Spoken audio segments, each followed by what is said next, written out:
Okie dokie.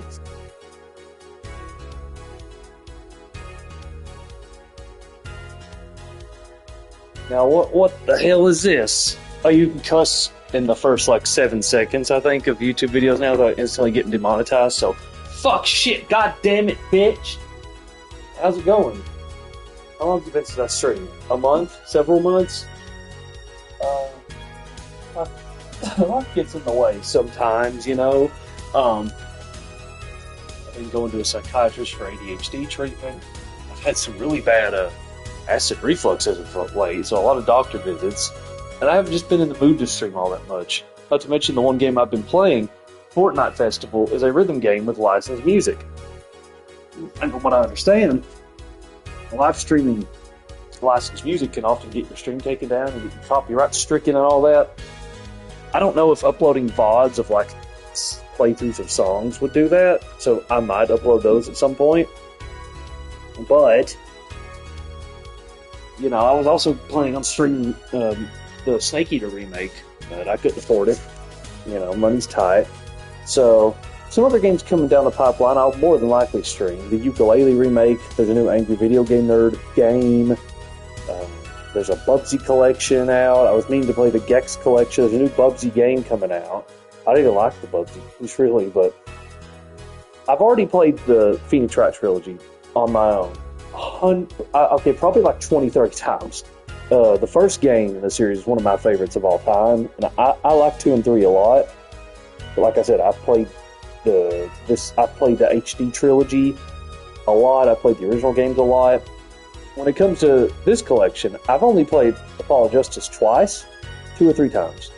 I've only played the 5th game once, and I've never played the 6th one. So this will be really fun for me. I don't know if I'll ever play the original trilogy on stream, maybe. But I'm also going to be doing Investigations, which I've only played the first one once, and the Great Ace Attorney games at some point. But for now, I just wanted to look at this real quick. It's beautiful. For now, let's get started. I'm going to try to do 1 case per stream, so I won't be able to play this during the week when I get home from work, but like you see, there's 4 episodes. I'm going to start with episode 1, and I'm warning you now, if you don't like bad voice acting, go somewhere else. The game's 18 years old. This was a DS exclusive. God damn it. Why has every game got to be political nowadays?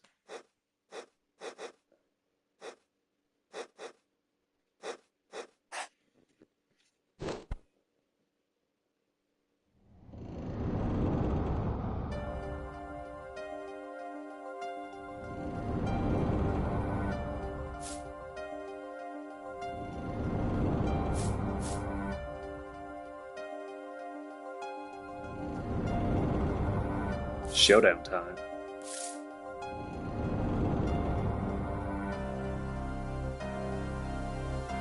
You lose. Ah! Eek!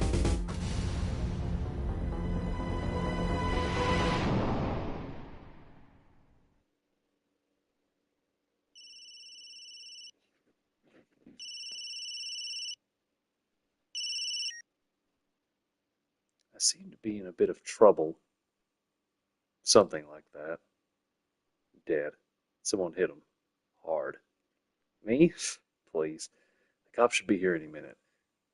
I'm in your hands. Should it come to that. Got mixed feelings on this soundtrack. Actually own it physically. I've got mixed feelings on this game. I like the Judge portrait in the background. I did play this originally on the DS. I don't own it anymore. Then I played the 3DS port, and I don't know what all they changed because it had been years apart. I think I literally played this like a decade ago. Anyway, April 20th, 9:37 a.m., District Court Defendant Lobby number 3. If you've never played the first 3, I mean, you can jump in. It's just, you're going to be missing out on a lot. At the end of the day, these are about the cases more than they are the stories, but the story is still there. Panicked. Palm sweaty. Vomit on his sweater already. Mom's spaghetti. I can admit it, I'm nervous. Good morning. Good morning, sir. You're tense, Justice. Wound up tight. Wound up, sir? No, I'm loose. I'm fine. That screeching noise. Is that your voice? I suppose it's to be expected. Your first trial, it's a homicide. I guess justice doesn't start small, eh? I'm fine! I got up at 5 a.m. to do my Cords of Steel voice workout. I'm fine! Ah, that explains it. I did detect a certain rasping quality to your screech. I overdid it again. As you know, the client today is a good friend of mine. I wouldn't want to let him down, if you get my drift. Drift's gotten, sir. I'm all over that drift. As it happens, I dined with him the night of the murder. We can't let this case fall through. Yes, I'm fine, sir. One more thing.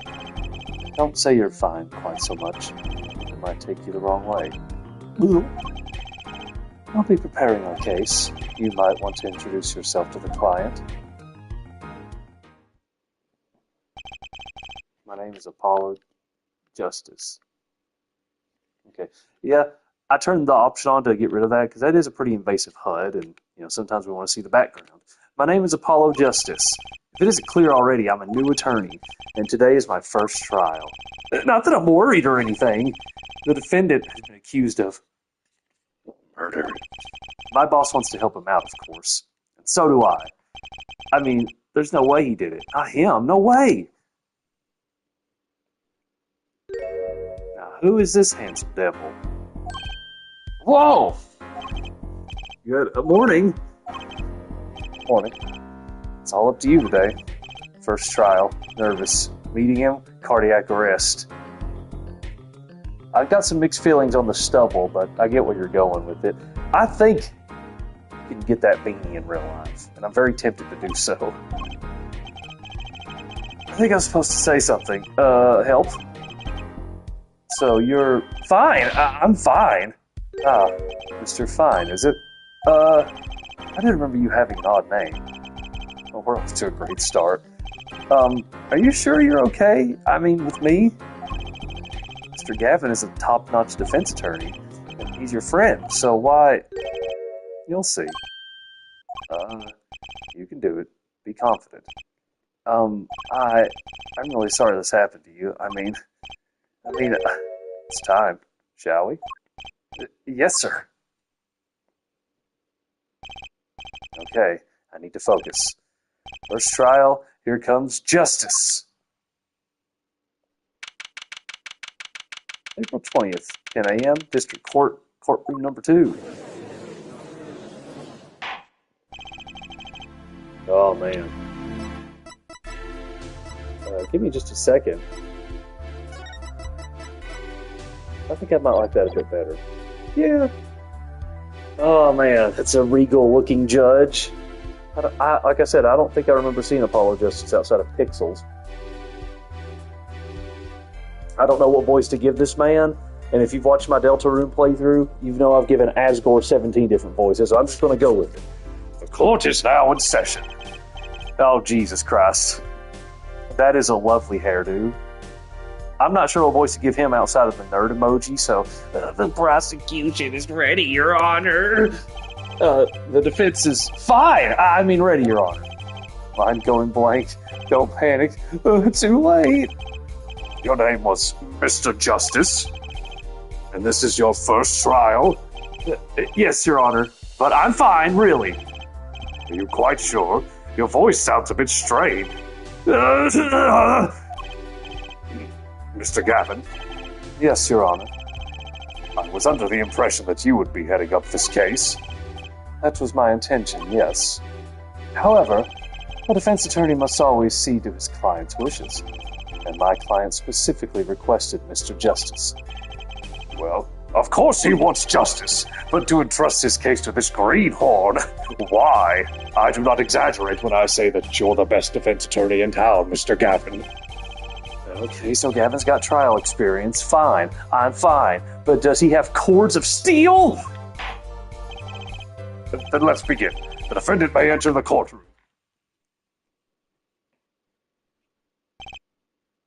I almost thought that was a shark tooth thing. Looks like banjo. This is truly an unfortunate turn of events. I'm sorry we had to meet again under these circumstances. Long time no see, Mr. Wright. Let's put the past behind us, shall we?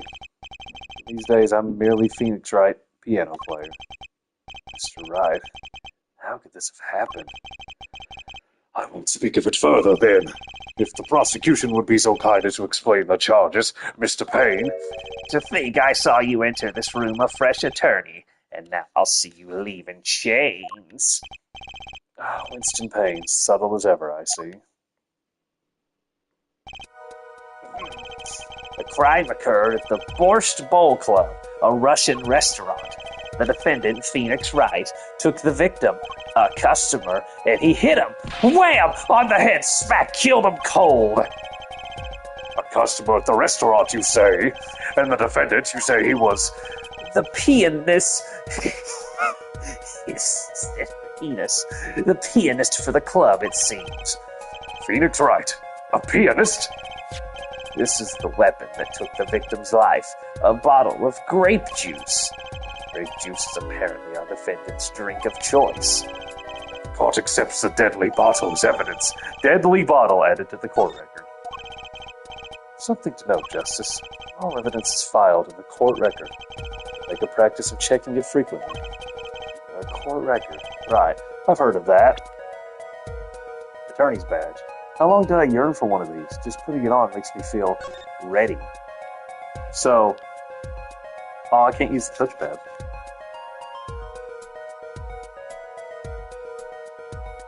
I believe this was a feature they added in the 5th case of the first game, because it was a DS exclusive. There's a number inscribed on the back of the badge. There are many numbers like it, but this one is mine. Proof that I'm an attorney. To tell the truth, I get a happy feeling inside just looking at it.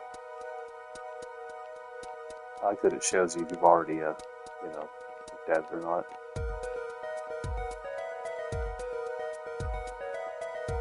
Neat.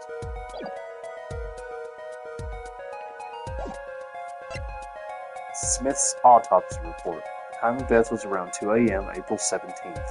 Death caused by a single blow to the forehead.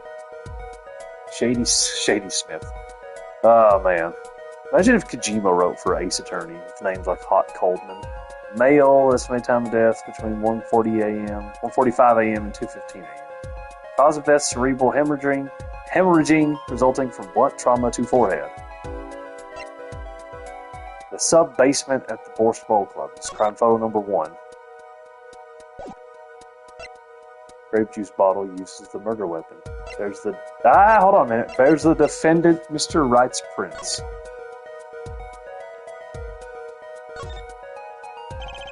Grape juice? How long has it been since I drank grape juice? Apparently it's Mr. Wright's favorite drink. I wonder how well it goes with borscht.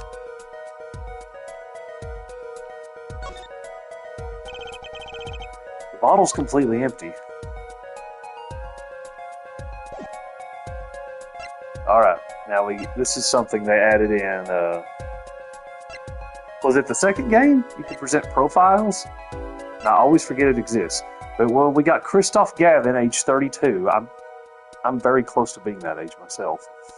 Boss at Gavin Law Offices, a first-rate defense attorney, and my trusted mentor. Phoenix Wright, age 33. That's interesting. I thought he was almost 40 in this game originally. Is that a retcon, or do I have like the worst memory? Because let me think. I think he's 24 in the first game. And by the third game, he's 26. So it'd be like, what, 7 years apart? Pianist at the Borscht Bowl Club. Formerly an ace defense attorney of some renown. That's one way of putting it. Shady Smith, age unknown, the victim in this case. A traveler only recently back in country. Winston Payne, age 61, the prosecuting attorney. For all his experience, he lacks a certain presence. Use R1 to look at the evidence so far. I'm confident in your ability to handle this. Right, just use R1. Sounds like it's time for some hands-on action. So the victim was a customer at this restaurant. But just who was this shady Smith fellow. We believe he was a traveler, Your Honor. A traveler? According to his passport, he had been out of the country for a number of years. He had only returned to this country recently, though his place of residence is unclear. And he had some sort of connection with the defendant? That, too, is unclear at present, Your Honor. We believe they first met at the Borscht Bowl Club on the night of the crime. If they had only just met, then why murder? Perhaps the victim slighted the defendant's piano playing? That doesn't appear to have been the case. No, the motive had nothing to do with the defendant's lack of playing skill. At least not piano playing. I'll let this photo explain what I mean. As we can see, a game of poker was in progress at the scene of the crime. Wait a second! Isn't poker gambling? That's a crime in and of itself! In Japan, must really suck. Although technically this is Japanifornia, so, you know. I've already got my bottle of water. Indeed, it appears our defendant has fallen to become the basest sort of criminal. Wow, I forgot how clear the quality is. Not just because this is the original games, because it's on, a PS5. To be fair, we got to hear higher quality clips of the original trilogy in that trilogy remaster. It is true that the defendant was engaged in a game of poker with the victim, yet it was only that, a game in the purest sense. A competition, Your Honor. Competition? Yes, a test of wits. Silent clash of passions.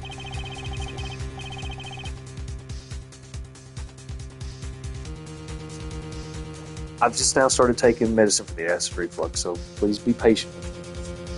Only the cards, their backs wreathed in blue flame, know its final outcome. Come again. The cards on the table had blue backs, Your Honor. I was going to make some joke about backing the blue, but it'd be really fucking stupid. I believe the defense was waxing poetic in an attempt to mystify those present and impress women. That will be our first order of business here, then, to find out more about this fatal game of cards. Very well, defendant. You will testify to the court about the poker competition held the night of the crime. My pleasure. This is it. My first trial. Here goes nothing. He likes to autosave a lot. Witness testimony. The competition. I am a pianist by trade, yet I can hardly play at all. My real job is to take on interested customers over at the poker table. The room where we play and the competition in there are the club's main attractions. The rules are simple. We play a game of poker using 2 decks of cards. That's all it is, a game. And our customers are happy. A pianist who can't play piano. Better than a defense attorney who can't defend. He didn't say that, I just added that in. Very well. The defense may begin the cross-examination. Right, Your Honor. My first cross-examination. Don't blow it. You all right? You're sweating bullets. Bullets? Where? It's a figure of speech, Justice. Your voice sounds strained and raspy, too. Oh, God, it does in real life. My brain feels strained and raspy, sir. You've watched me perform cross-examinations many times. You've never done one yourself, have you? Care for a refresher? What to do? Should I ask Mr. Gavin for a refresher course in cross-examination? Well, just for the people watching. I figure I might as well. I want the music to stand out a bit more, because it is pretty good. Refresher course, please. Better safe than sorry, especially this early in the game. That's fourth wall break. Yes, teach me. I know nothing. Indeed. Your job, Justice, is to be mindful of the court record and the testimony. Look for inconsistencies in the testimony with what the court record tells you. When you found an inconsistency, that's when you present the conflicting evidence from the court record with R1. But I didn't hear anything strange at all in the testimony just now. A good sign that you need to press the witness with L1 for more information. Press him? Don't let the fact that he's a remarkable man hold you back. Get more information. But is it Mr. Wright, my client? Well, Think you can do it? Yes, thank you, sir. I think I can do it. I think you better, or we're going to have a problem. Just remember, find any inconsistencies, any lies in the testimony, and reveal them to the court. That is cross-examination. Learn it, know it, do it. I am a defense attorney, after all. Inconsistencies, lies, Phoenix Wright. As if Phoenix Wright would never lie, and it's up to me to prove it. Then the defense may begin the cross-examination. Sorry if I'm crinkling my water bottle. I don't mean to do it on... I'm not trying to be annoying. 5 quadrants of a health bar. I don't think they added a text log until the 5th game. It looks like they didn't add it retroactively.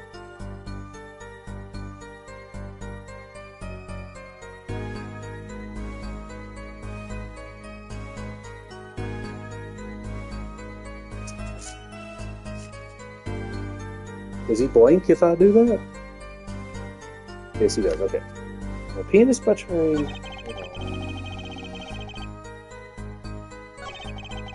One thing to do is go through the whole testimony and then listen to what you and your assistant have to say, because they'll usually give you a refresher on what you're supposed to be looking for. So I'm going to do that real quick. I can't imagine Mr. Wright lying in a testimony.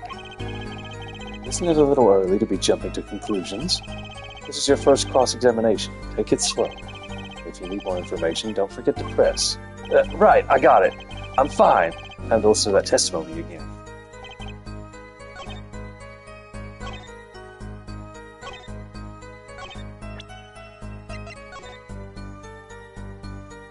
So are the poker chips just for display then? Hold it! So you claim you weren't gambling? That's right. It was simply a game. You didn't bet any money, not even a little? The only thing at stake in our game is pride itself. Oh, well put, Mr. Wright. I've got a mind to play a hand of poker myself. The stakes, your fate! Can we get back to the trial now?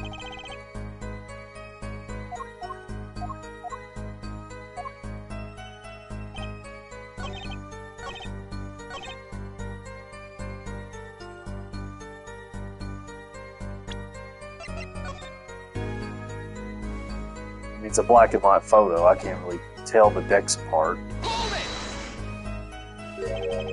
2 decks of cards. A simple measure to prevent cheating. If you alternate 2 decks, no one can slip in cards.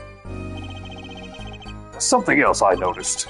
In addition to the cards on the table, there are some lines scattered on the floor. Precisely. Cards on the table, cards upon the floor, each one forming a complete deck. Crime scene painted blue by a sad sweep of cards. It's poetic, really. Incidentally, we used 2 types of cards at the club. One deck of cards was red, the other blue. As I recall, in poker you make 5-card hands. I can see how it would be easy to cheat. Yes, a game of hands.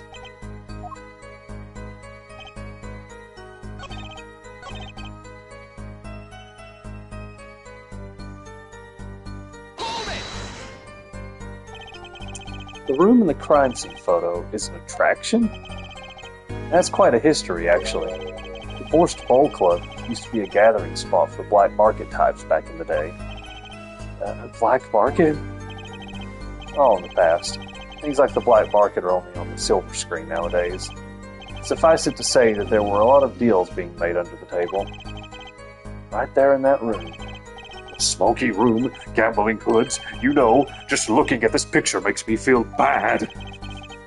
The bosses gather around the table, cutting deals safe from the eyes of the law. Meanwhile, a goon... I love it when words change meaning over time. A goon keeps watch through the small window. I can practically picture it now. That was a weird cut. That window does look like it would be good for keeping a lookout, but little else. The room had a few other tricks to it, though it was common knowledge to our regulars. At any rate, they come to play poker in a room steeped in history. Despite the dark past, it was all just good, clean fun.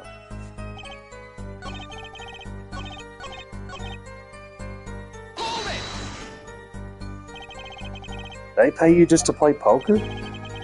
Oh, That would seem to be the case. I am a professional, after all.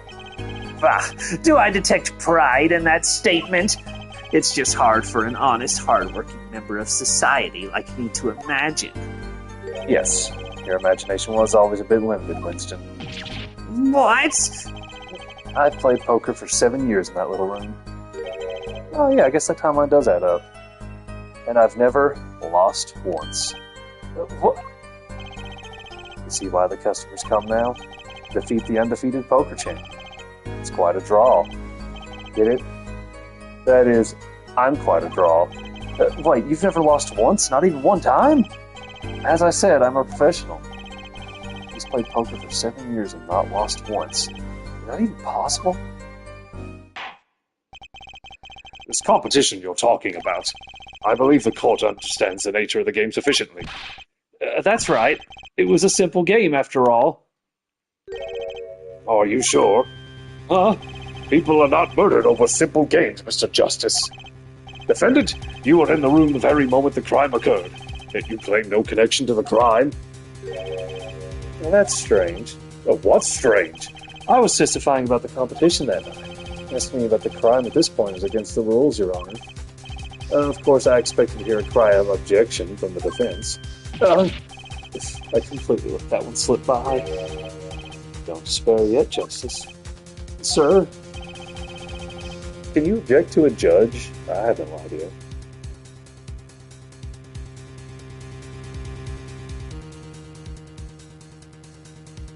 Excuse me. Right, there's something I'd like made clear. Namely, your connection to the case at hand. And I'd like to hear it from you. Sure, why not? Very well. The defendant will amend his testimony. Just one little press, and I've got myself a whole new testimony. I plead silence regarding the murder, but I will say I never touched the murder weapon. Well, that's just a bunch of horse shit right there. Got a trophy. So you say you didn't touch the murder weapon? This grape juice bottle. Right? So I said. Something the matter, Mr. Justice? Oh man, that hair. Too bad our new defense attorney never learned how to play dumb. What's this, Mr. Payne? I examined the bottle in question, you see, and it was covered with the defendant's fingerprints. Objection! No need to shout, Mr. Justice. I can hear you just fine. Excess yelling can damage the judge's ears and our case. But what about my cords of steel? Anyway, what's so strange about fingerprints on a bottle in a restaurant? Well, that's true. The prints alone don't prove he did. My voice does not go that high, so don't even expect it to. Oh, they wouldn't prove a thing if they were normal fingerprints. Huh? But the fingerprints on the murder weapon were upside down. Upside down? What does that mean? It means he was holding the bottle inverted, and there can only be one reason for that.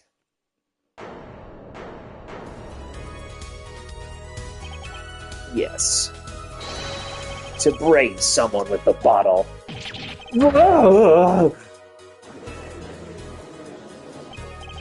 Mr. Gavin, I think things just took a turn for the worse. Oh, I see no problem, Justice. Huh? The only thing that matters is the truth. There's a good reason for everything. You'll see. Defendant, can you explain your fingerprints on this bottle to the court?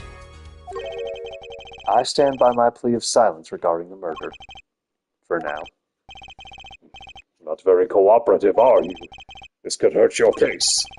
I'm sure he's uncooperative because he's hiding something.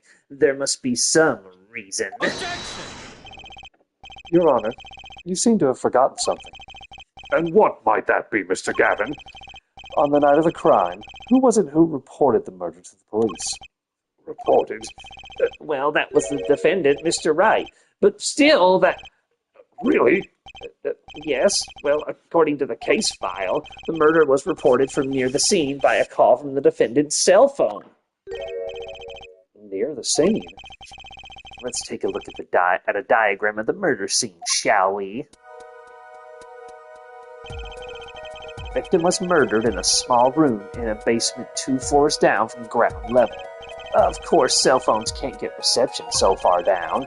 The defendant used the stairs in this hallway to go above ground. The call came from the first floor of the restaurant. I see, and this is the phone that made the call. That cell phone added to the court record. Used by the defendant to notify the police from the restaurant's first floor. The defendant could have just fled the scene of the crime if he so chose.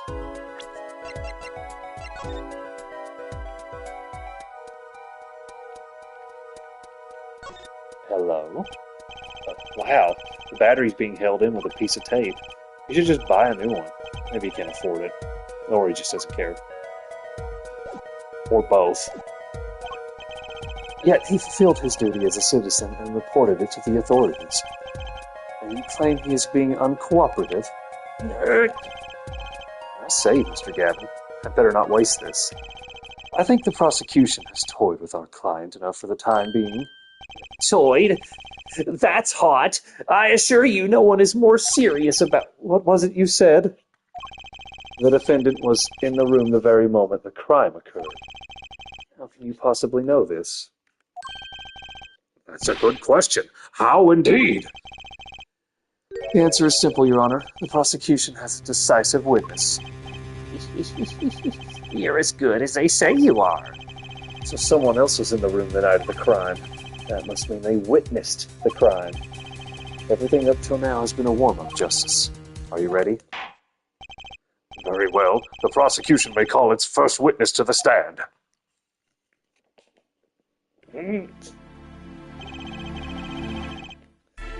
The witness will state her name and profession.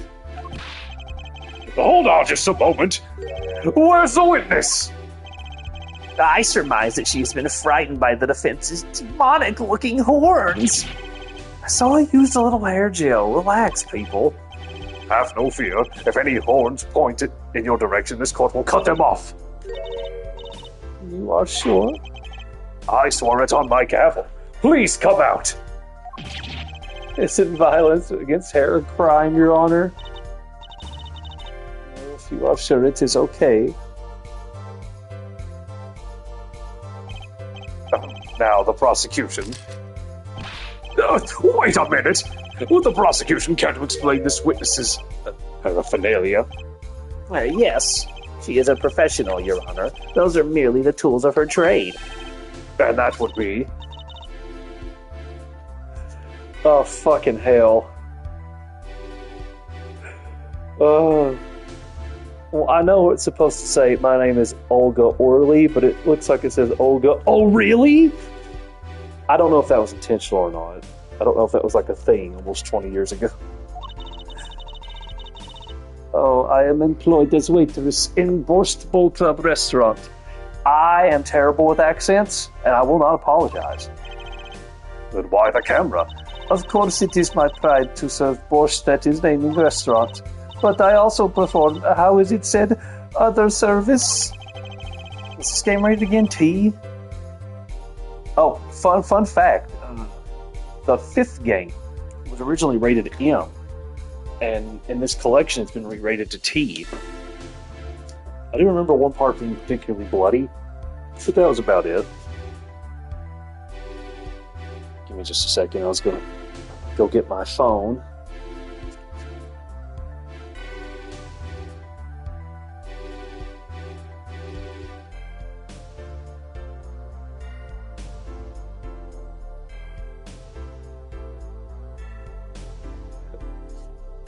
I take it one of these other services is taking the customer's pictures. Like for example, this one. That's the defendant? Indeed, on the night of the murder. Man in the white hat is one who has gone kaput. Indeed, that is the victim.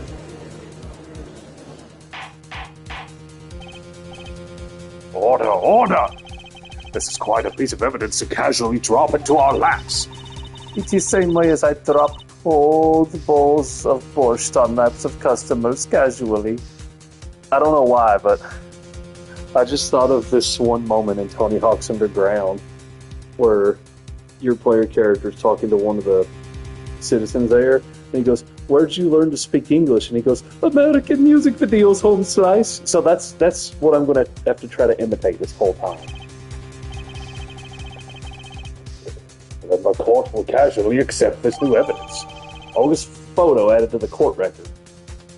The defendant, Mr. Smith, at Borscht Bowl Club. Now, witness, where were you at the time of the murder? No, that's not it. Why is this one in color? I was in room. The hideout, we call it. Excuse me? The hideout with a Y? It is rumored famous gangster bad guy was arrested. I swear to God, Kojima must have wrote this episode. You know, the original creator of the series, I think he wrote the first three. I think he was involved in this one, but not to the same extent. It's rumored murder took place. What? Your look of utter surprise. It is lovely. I will post my courtroom door later for you. Photos will be numbered and you will write which ones you want copy of.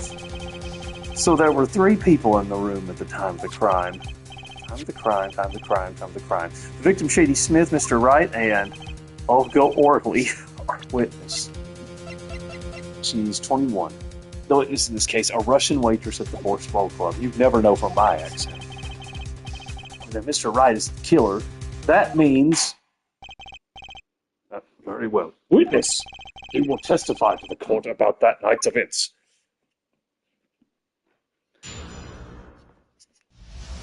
I'm just telling you right now, if I ever do play Justice for All, I'm not giving Franziska an accent. I'm just going to read it normally. She doesn't have an accent when she objects or in the anime dub.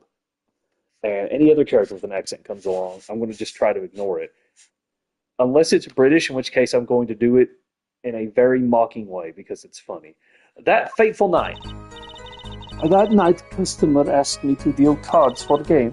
It was cold. Both players played with hats on. The victim, he plays whole time with his hand on locket at his neck. Then last hand is done, but something terrible has happened. That man flew at victim and is strangling him to death. Incidentally, who won the game? Isn't it obvious? The winner was the victim, Mr. Smith. That's ridiculous. Because Mr. Wright can't lose. Justice, maybe you can come up with a more legitimate objection.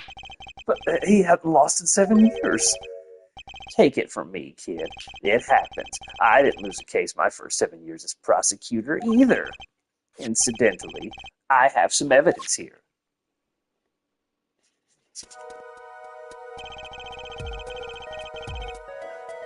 These are the poker chips as they lay the very moment of the crime. The hand and chips on this side belong to the defendant, Mr. Wright. Those on the far side belong to the victim, Mr. Smith. Chips, you say? I mean, yes. Imagine that poker is war. Your hand is your army, and the chips are the spoils. I know that. After all, in my youth, I was known as the poker head of courtroom number 3. I think he means poker face. Now, when did that song come out? Like 3 years later? Or 4 years later? Looking at this picture, it does seem that most of the chips are on the victim's side of the table. Chips photo added to the court record. Very well, the defense may cross-examine the witness.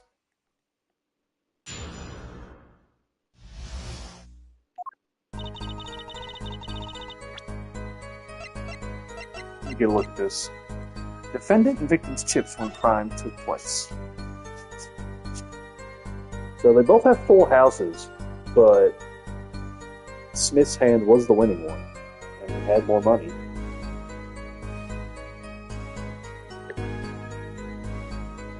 I'm not a poker savant, I play occasionally, but a full house is when you have 3 of a kind and a pair. And it should be self-explanatory why Smith's hand was the winning one. I need to play poker again. I think it's on that Clubhouse Games on the Switch, which is a really good collection of games.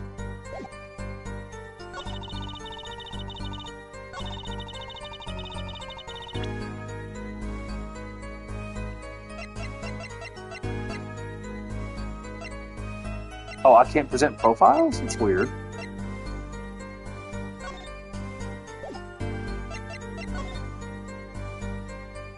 He has a locket on his necklace. He has a locket there, but not there. Phoenix did. It looked like the one he's wearing in that photo.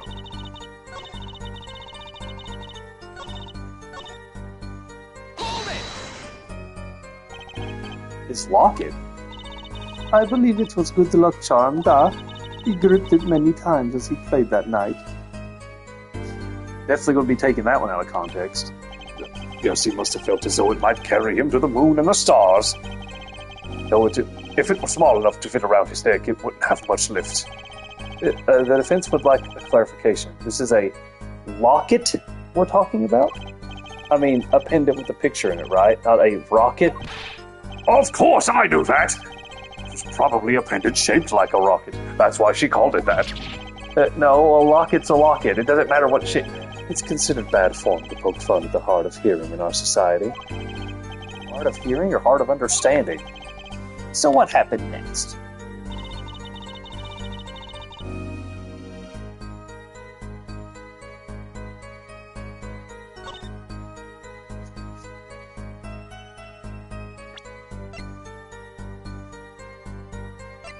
That's interesting. If he died by a blunt force trauma, did strangling him not work?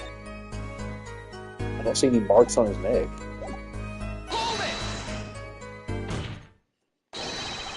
The defendant would never do such a thing. Well, now, I can't say I've ever heard the defense try this tactic.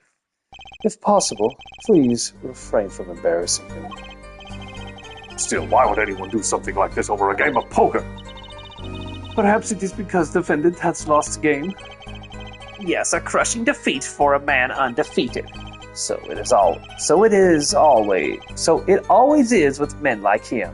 Winners make sore losers. Oh, how the mighty fall. Go ahead. I believe you know what it is you need to do. Right, sir. Leave it to me. There were only 3 people in the room at the time of the murder. The victim, Shady Smith, Mr. Wright, and... if Mr. Wright is the killer, I've got you now. Oh, really?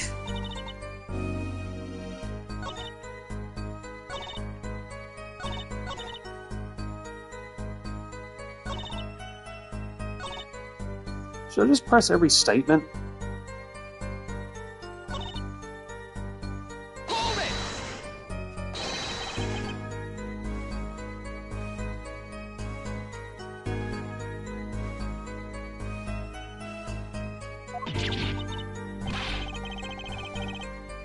Something terrible. Eek! The defense will refrain from needless shouting. I didn't mean to hit the touchpad. I was taking a drink of water. Sorry. I need to seriously reconsider this vocal training thing. Buddy, you and me both. Now, Miss O'Reilly, can you tell us what happened?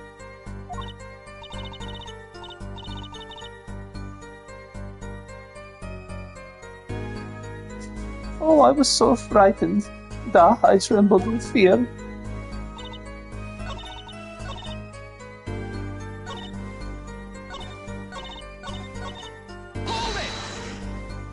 She's got a hat on. It's already April. How could it be cold? At Borscht Bowl Club, we have pride on authentic rustic Russian restauranting. Outside in the city in spring, but inside it is always as cold as Mother Russia. No way am I going there. You too, buddy. When it comes to hot borscht, hold its best seasoning, da.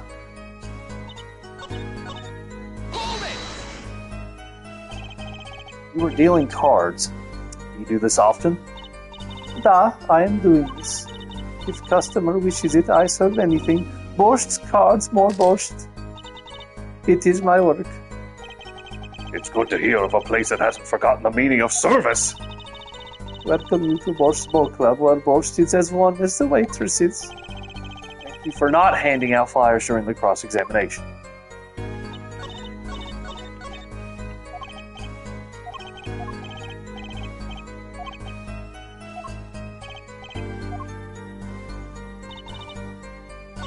Okay.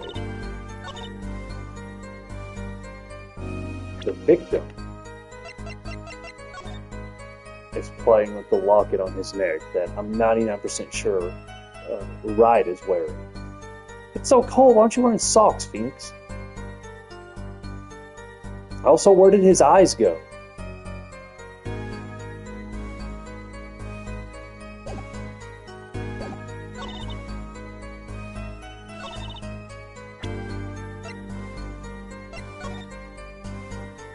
It doesn't look like it. Should I point that out, that there's no strangulation? I wouldn't know what else to do.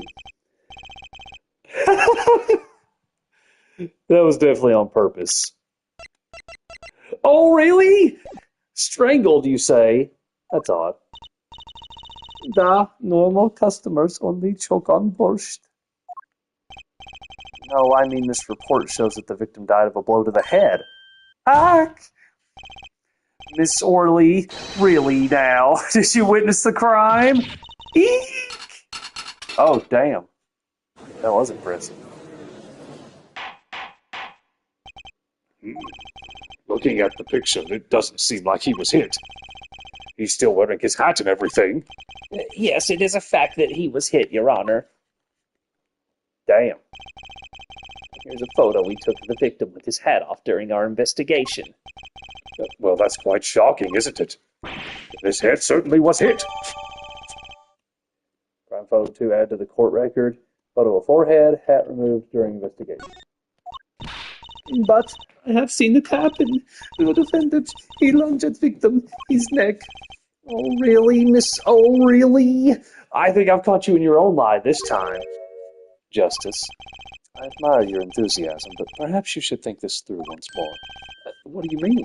I found a contradiction. There's one thing in her testimony that troubles me. Very well. It seems we should continue the cross-examination. There's such a thing as thinking too much. This horse is dead. Let's stop beating it. There's such a thing as thinking aloud too much, too.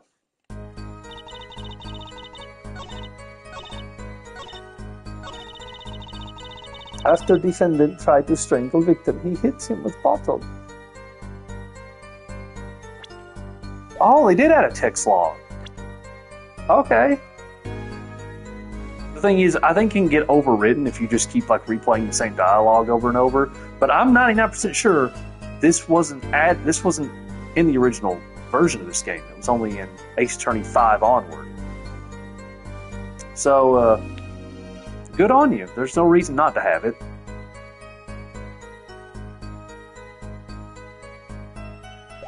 Because, you know, I want to say it was the Professor Layton crossover where you were able to pick apart, like, different pieces of testimony and use them against each other, which, you know, I know nothing about laws and lawyers in real life, but I figured that'd be, like, paramount to your case, because witnesses lie and, you know, fuck shit up all the time. It's like, you said this, but you said this earlier that's the complete opposite. Even though I didn't really like the Professor Layton crossover, I feel like that should have been in other games in the series.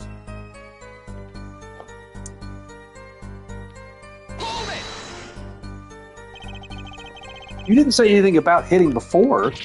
So sorry. I must be forgetting this, da. Witness, you will take greater care with your testimony. Oh, da.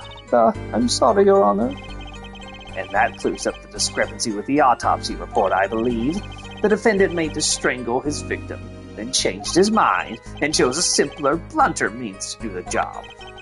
Yes, that sums it up nicely. So he strangled him, then hit him? Something's fishy about all this.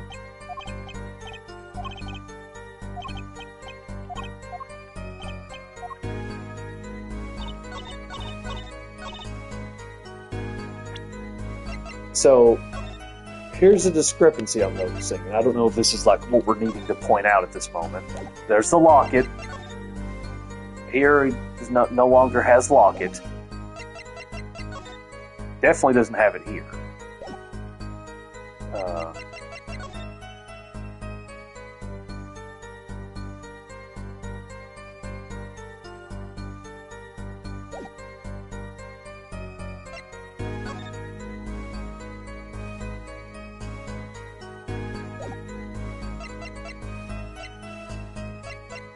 Maybe I'm thinking way too literal here,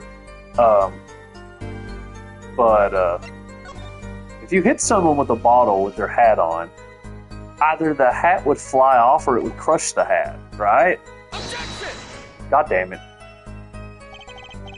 This evidence clearly reveals a contradiction in that statement, Your Honor. How exactly are the evidence of the statement just now related? They aren't, are they? Not at all. Mr. Justice, please think the facts over before making accusations. I don't think that won me any points with the judge. Okay. Well, anytime they add a new statement like this, it's always like the one we need to point out.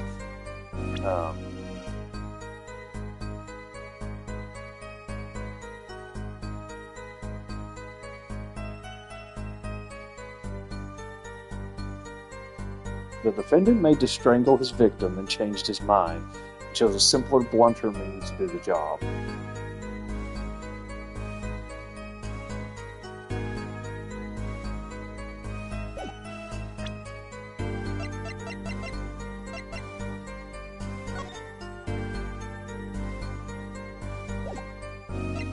I suppose we would present this picture and show that there's no signs of strangulation whatsoever. Objection! Fuck! Your Honor, the statement contradicts his evidence. It does. I don't see anything contradictory. Sure about that? Objection overruled. Try to think before you make accusations, Mr. Justice. That goes so well. The thing is like, I can always just look it up if I get stuck, so I don't really care too much about the health points. Okay, let me think.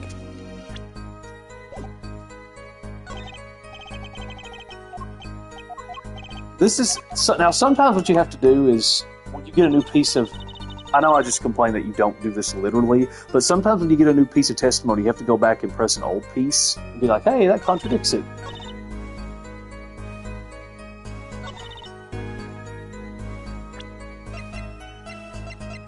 When I present that there, probably.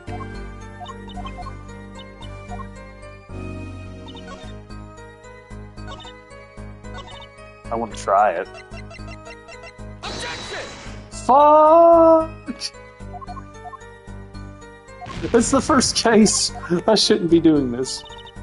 Okay. Well, he's also missing the locket. He has it here.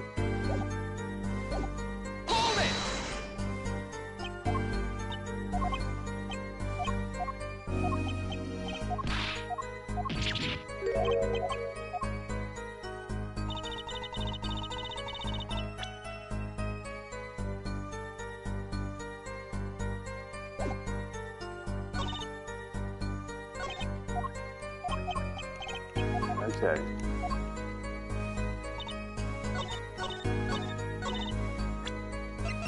I don't see a locket! Okay, that's the thing that I wanted pointed out. It is always a bit finicky when there's like 3 different things that are wrong and it wants you to pick out one specific one. Is it just me? I mean, that one wasn't super egregious, like, the third case of the second game, but look how many points I lost already. There was one curious part in her testimony, just like Mr. Gavin said.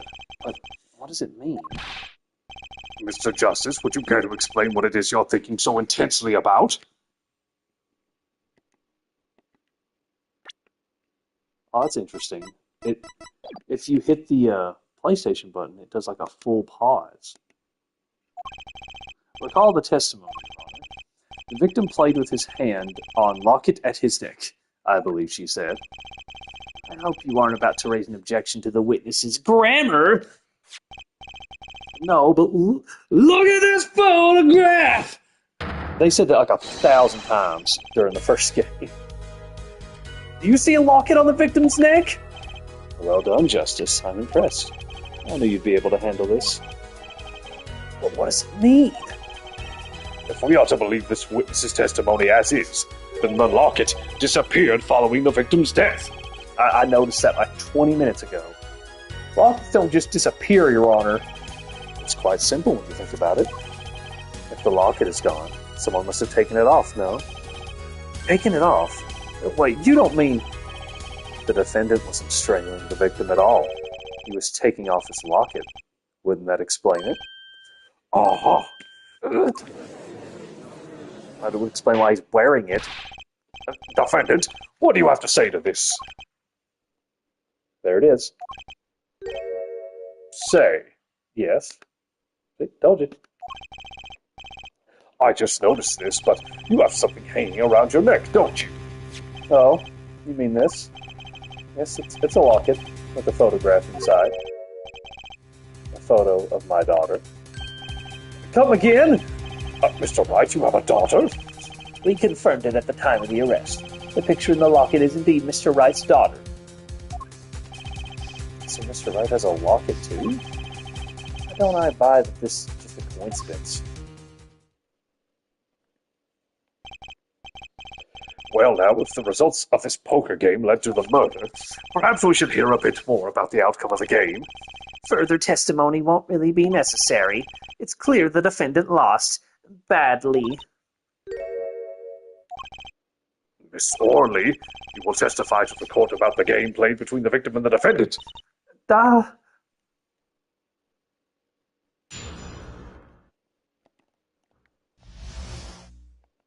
Serious competition. The game began with 3,500 points in chips for each man. House chips come in two sizes, small and large. The one who was winning, the hit was victim. For last hand, the defendant played with all chips on table and loose.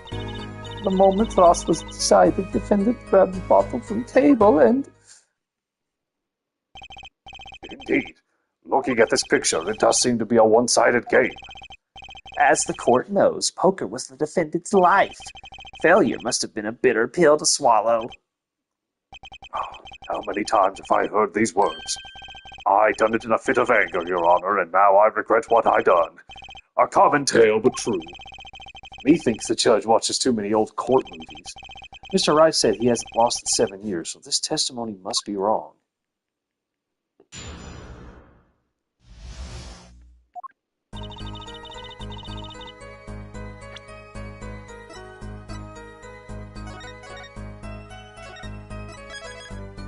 Just a safety save.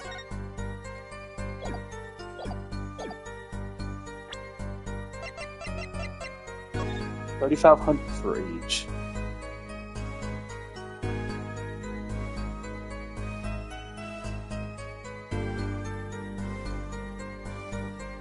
I'm not good enough at math to parse that out unless they explains it to me. I probably have some like disability. I'm very, very, very, very bad at math.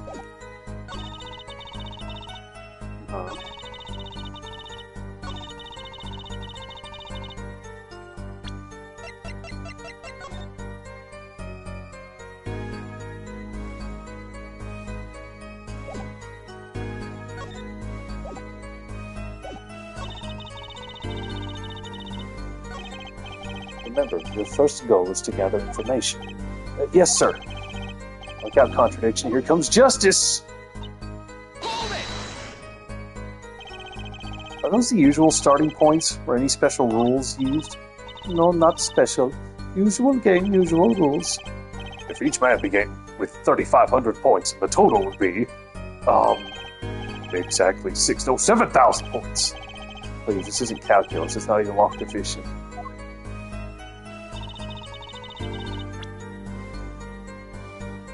I believe that's right.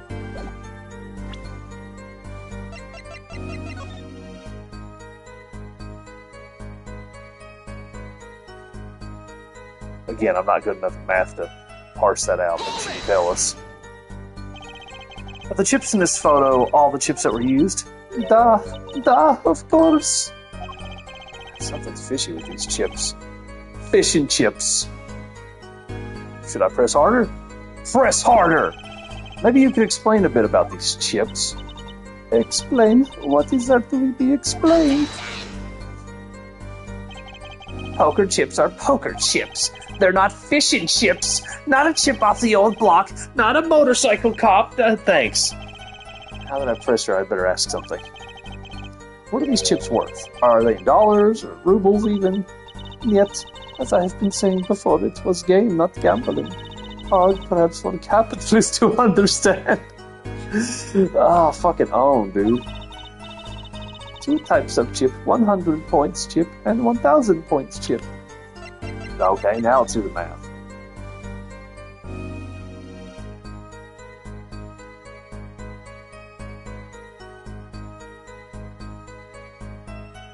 $10,600? What sense does that make? It is not money, da.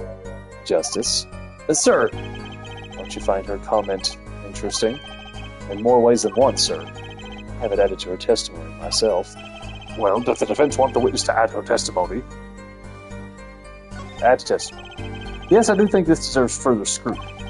Add it to the testimony. I wish I knew where I was going with this. Very well, witness, if you would be so kind. Da, Your Honor.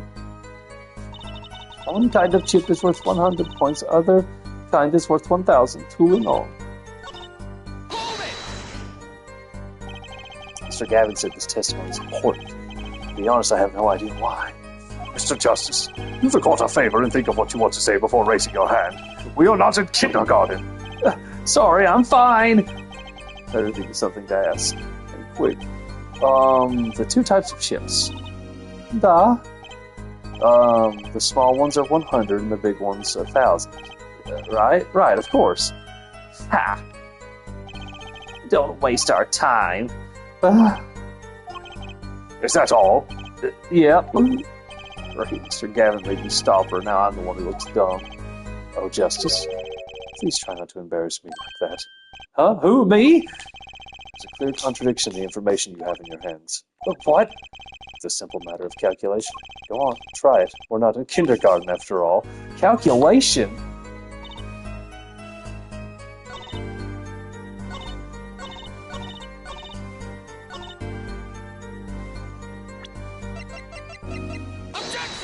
Yeah, the math doesn't add up. You sure it was the victim who won?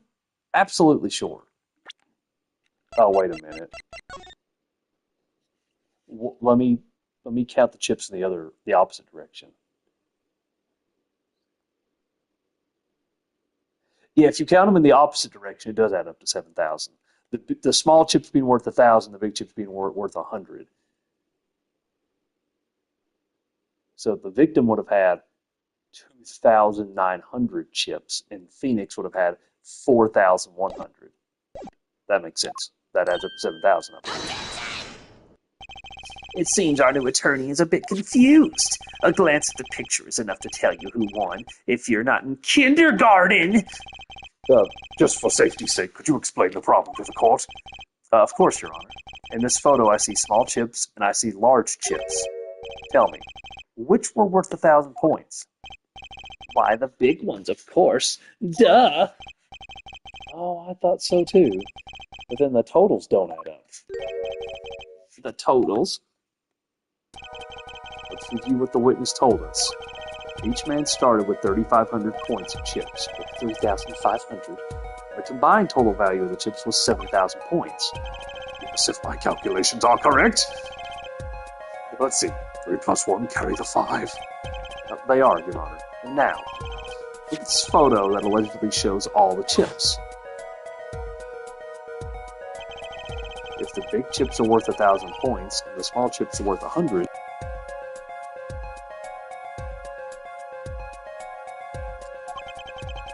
and you add them up, how much is it? do it yourself. You aren't in kindergarten, are you? 10,600 points. The chips don't add up. This clearly contradicts the witness's testimony. But why? How could this be? Exactly, Justice. Now that you know the what, you must determine the why. Right. There's only one possible way to explain this contradiction.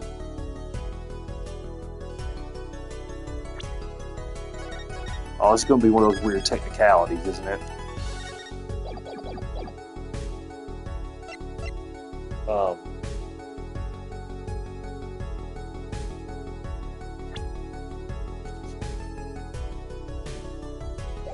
Starting.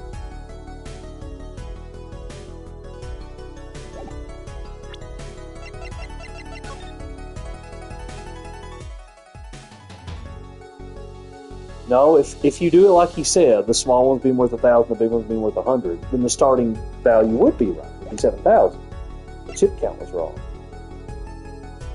No, it's the other way around. It has to be both were right? So each man began the game with 3,500 points. If all the chips are indeed shown in this photograph, then there can only be one answer. What is it? The value of the chips was the other way around. What? Want to know what I think?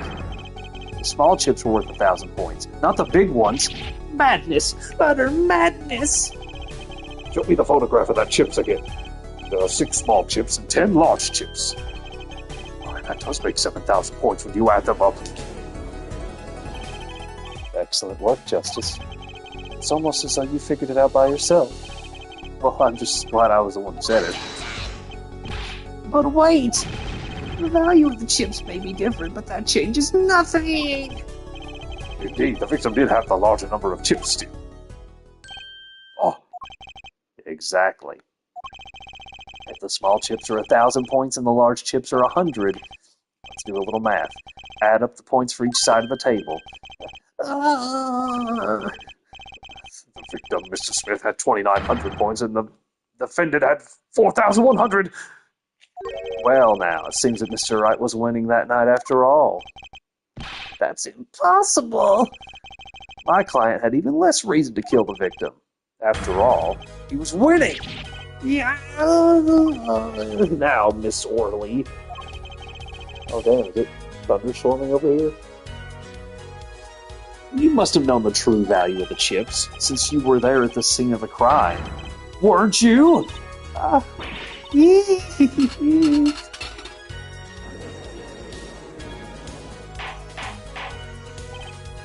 Order! It appears our defendant has lost his motive, and Mr. Wright's supposed defeat never happened. We must now ask ourselves whether we can trust the witness's testimony. Oh, she said hold it.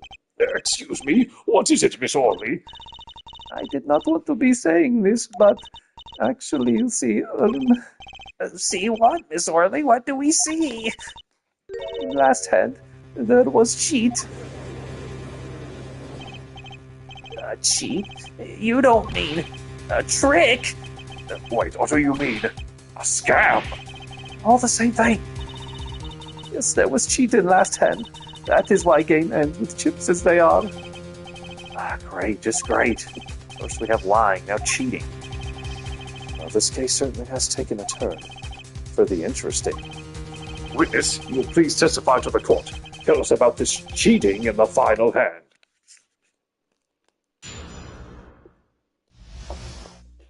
The final hand. I think before I said I want to try to do an episode a day. I might just have to do a section a day, because I've already been streaming for over an hour. This is one of the longer introductory cases, and one of the less silly ones, if you can believe it. The last hand, both men had full house. See, I told you. There's 4 of each card in deck from ace to king. If you look at both men's hand, cheat is more obvious.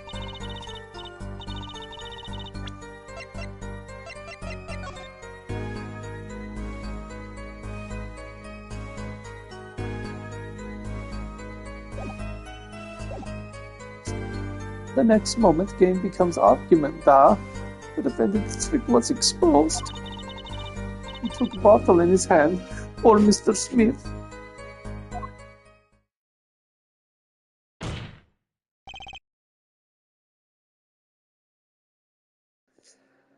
Miss Orley, why did you not tell the court about this from the very beginning? I thought I smelled a cover up here. Well, folks, it's time to throw back the covers. Ooh. A full house is a very high-scoring hand. Not easy to make in my experience. That alone is enough to suspect less than scrupulous tactics. Mr. Gavin, what's a full house? It's a really bad sitcom from the 90s.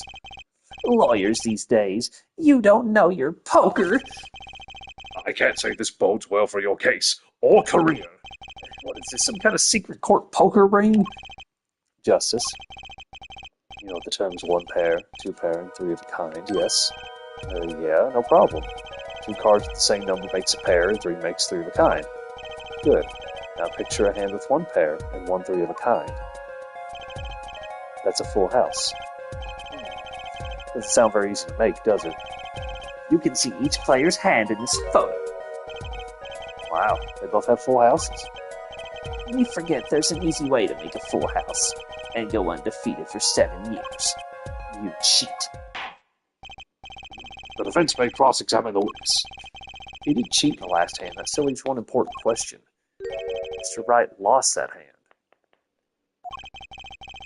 I've heard a professional con man losing when they cheat.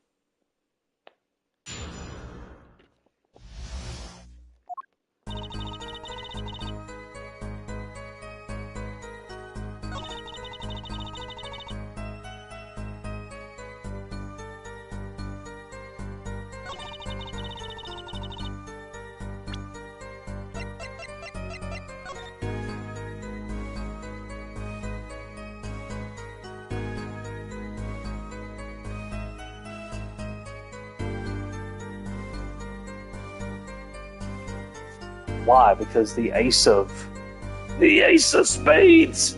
Or no, yeah, the ace of spades is like marked differently. But isn't that common for decks of cards, for like one card to be marked differently?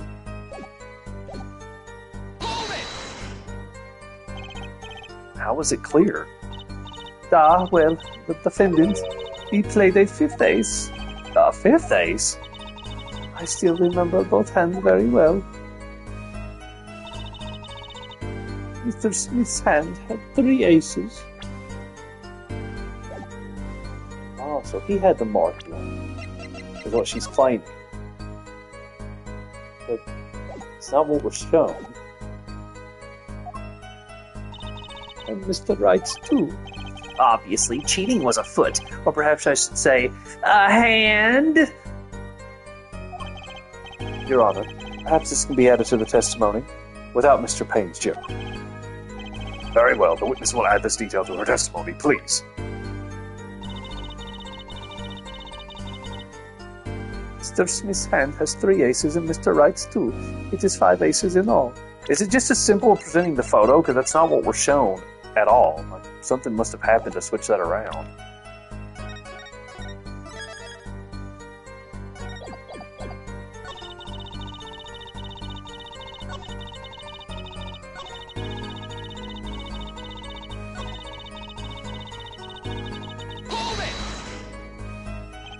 A fifth ace? It should not exist, no. I still remember both hands very well. Mr. Smith's hand has 3 aces. And Mr. Wright's 2. Oh, so there's another ace of spades right there, right? Well, where did this card come from, then? Perhaps we should ask the defendant that very question. Adding cards to a deck is no less serious taboo than forging evidence in a court of law. Now, perhaps it's time for you to say something, Justice. You bet. I've no intention of staying quiet. Not me. No, sir. Better find some contradicting evidence fast.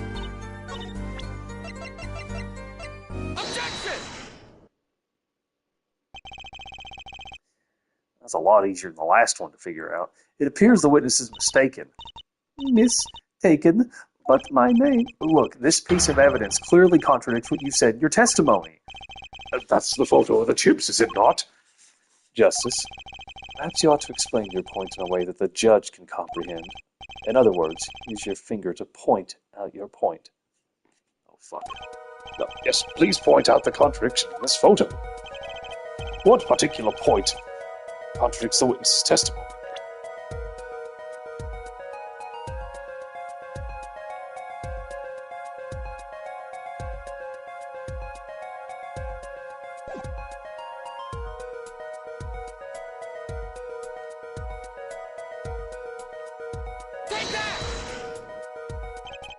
Miss Orley, in your testimony, you made the following claim. Mr. Smith's hand has 3 aces. But as you can clearly see, the victim's hand only held 2 aces.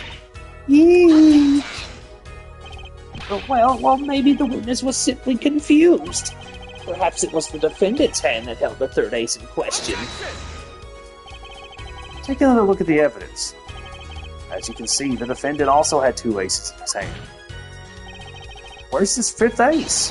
I see cheating all right, and it's going on right here in this courtroom. 2 aces in each player's hand does make 4 aces total. Hardly proof of cheating. Wait, please. It is true. I have seen it. The 5th ace. There was cheating, I swear to you. That's odd. She must be lying. She's the most sincere I've seen her all day. You're right to trust your instincts. Mr. Gavin? Who knows what lies in store for us in the trial ahead? Your Honor, if I may, I have a suggestion. But what might that be, Mr. Gavin? If you don't mind, perhaps we might examine the actual cards. The cards? Mr. Payne? Yes? The players' hands that night were set aside as evidence, were they not? The defense would like to request that the cards be shown to the court. Very well, the prosecution will submit this evidence. Which will you examine? God, I have to pick.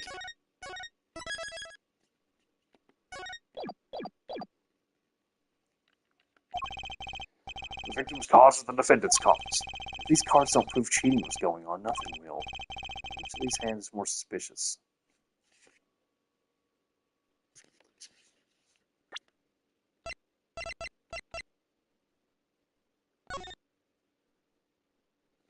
Well, Ace Attorney loves to do this thing where the answer is the one that's not obvious. So the answer is probably Phoenix's hand.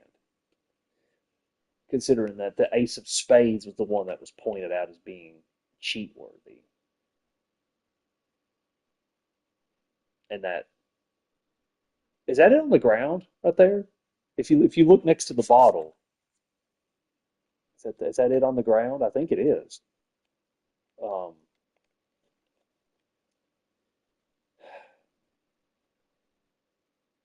But his hand is the one with the discrepancy in it. That's what my gut would tell me to do. It was the victim's hand that changed over the course of the witness's testimony. The defense requests time to examine Mr. Smith's cards. Very well, Mr. Payne, if you would.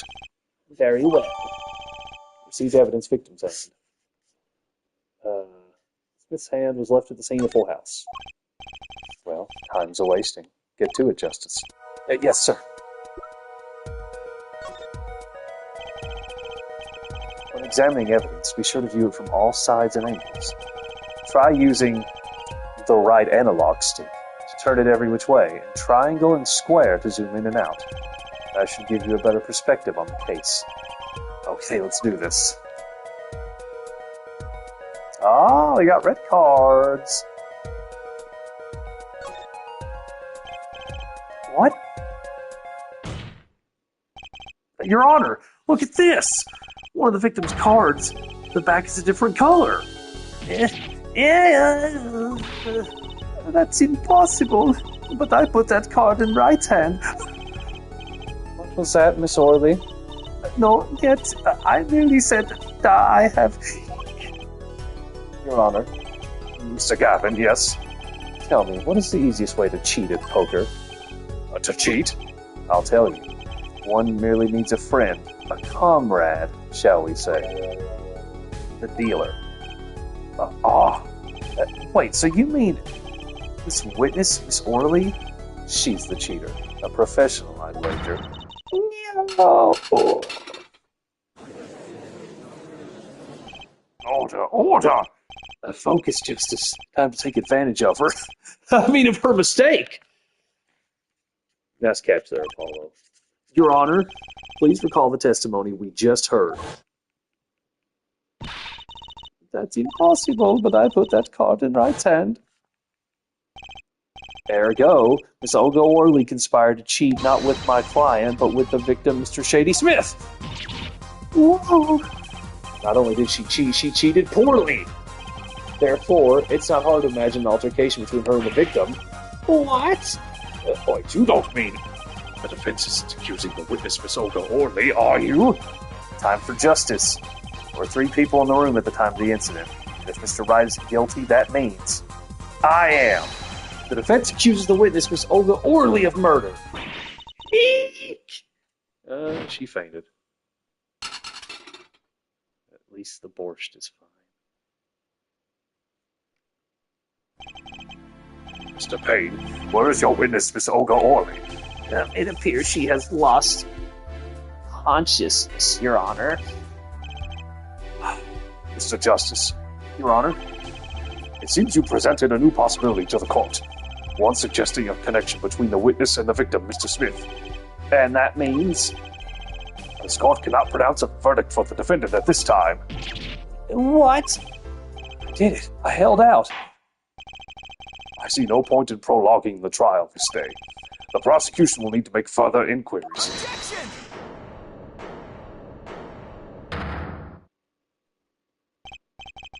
Mr. Wright? Oh shit, that was his voice?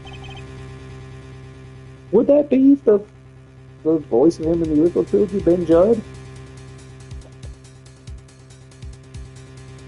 Can't end the trial here, Your Honor.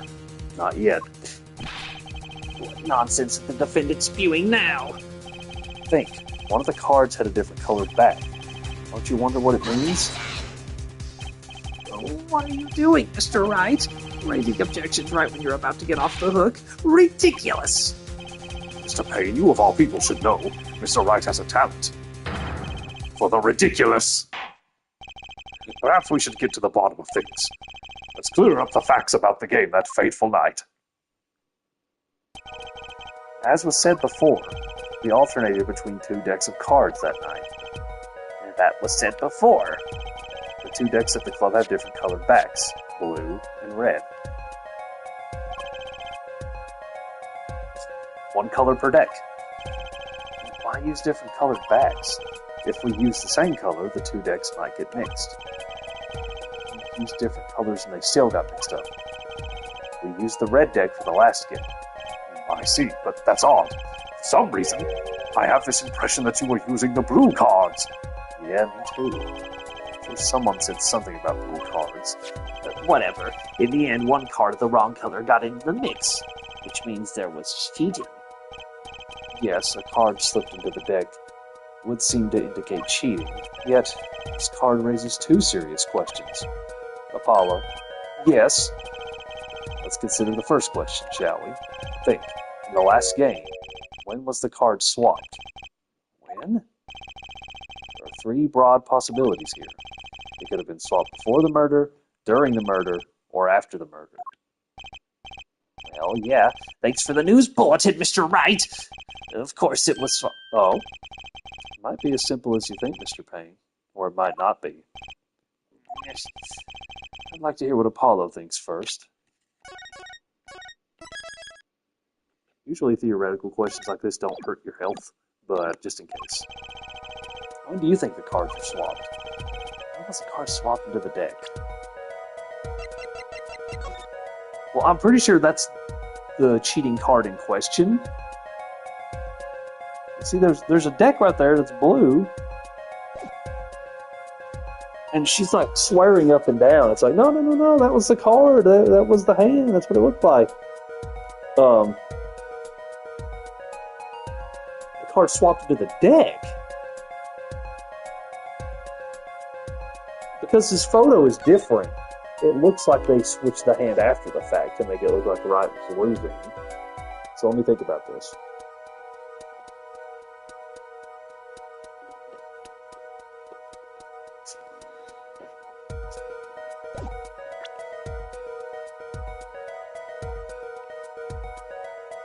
During the murder is oddly specific.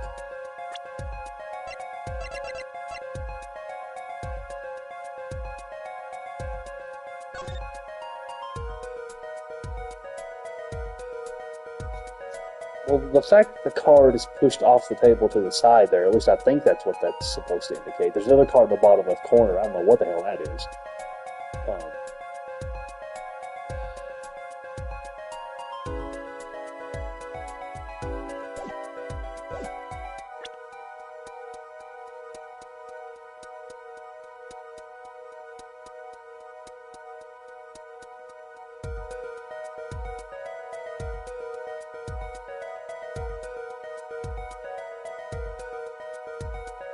We used the red deck for the last game. That's not what the photo showed, right?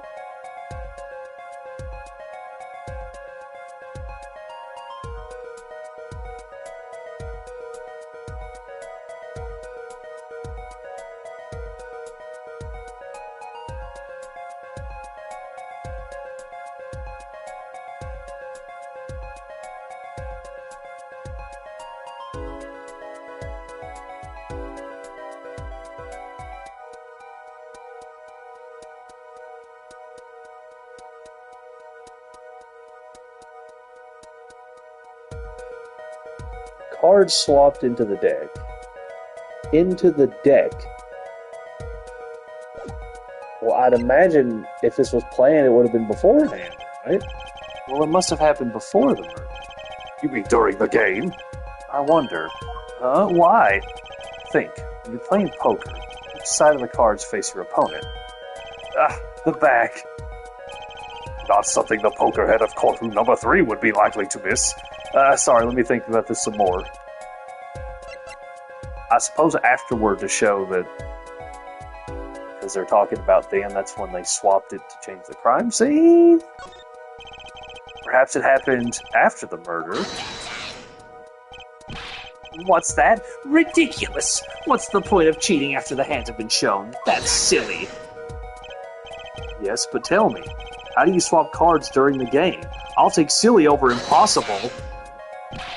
Take it from me, son. There's a lot of silly in this world, but very little impossible. Even when the backs of the cards are a different color? If you pulled that during the game, you'd be caught in no time. Ugh, quite true. That would mean that the blue card in question was swapped after the hands were shown, after the murder. Okay, this is going past silly and straight on to crazy. I ask again, what's the point of cheating after the game's over? Who would do that? Who indeed? That's one of the mysteries before us. There's another. Yes, a simple yet decisive question must be asked. Who swapped the red card for a blue card? Who? The game and murder is done. The victim is dead. Only 2 remain in the room. Alive, that is. The defendant Phoenix Wright and our witness Olga Orley. Okay, so who was it that swapped the red card for blue?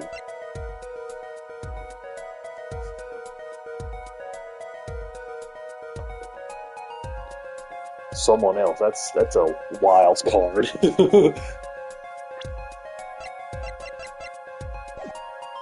Well, I remember her being really upset. It's like, no. He was cheating. Fuck, let me think about this.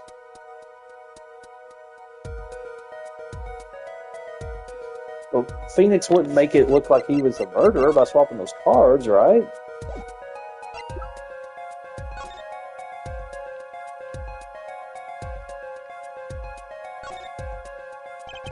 Only one of the cards is a blue back. I'm much more of a red guy myself. Blue is so not red, you know?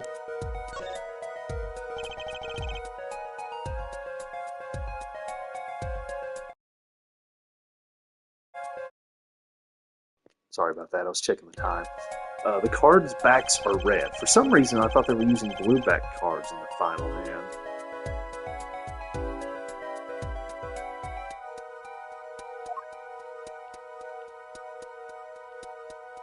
The king is blue.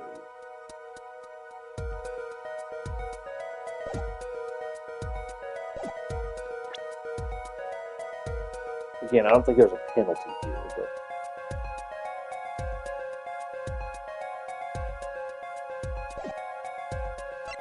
Who would someone else be?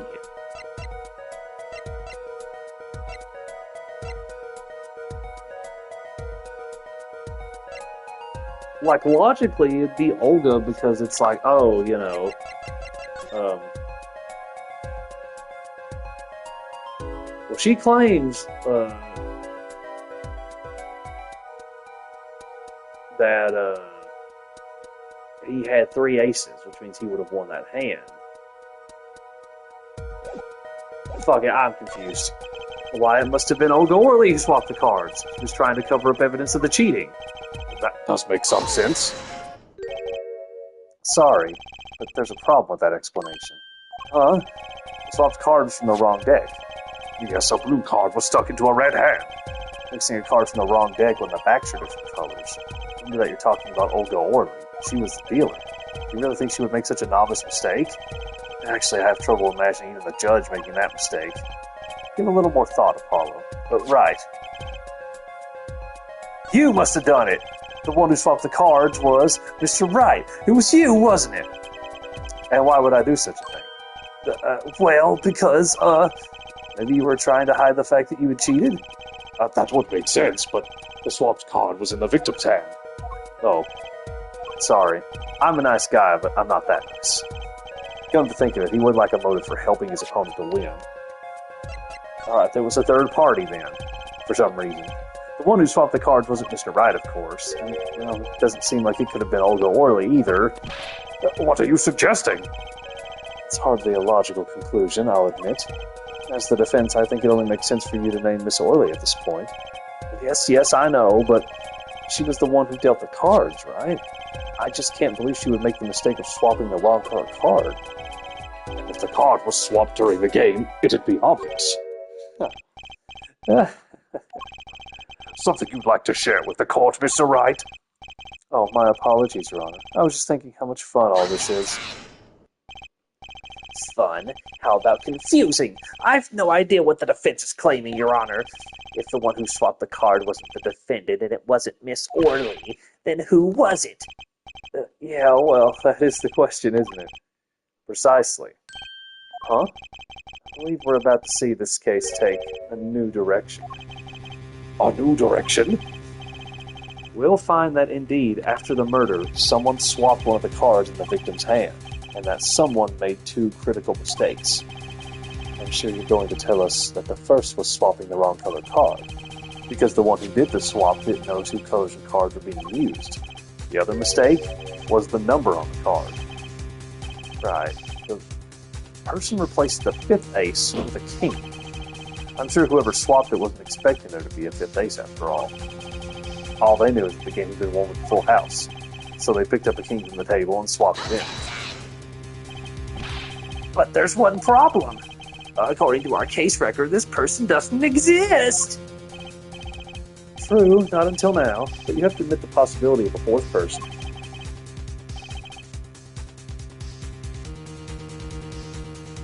Though it's more than a possibility. There was someone else there that night at the scene of the crime. What? I believe the judge spoke truthfully earlier. You do make trials ridiculous, Mr. Wright. That this trial has proceeded on one central assumption, namely that at the time of the incident, there were only 3 people in that room. I believe this new evidence, shall we say, overturns that assumption.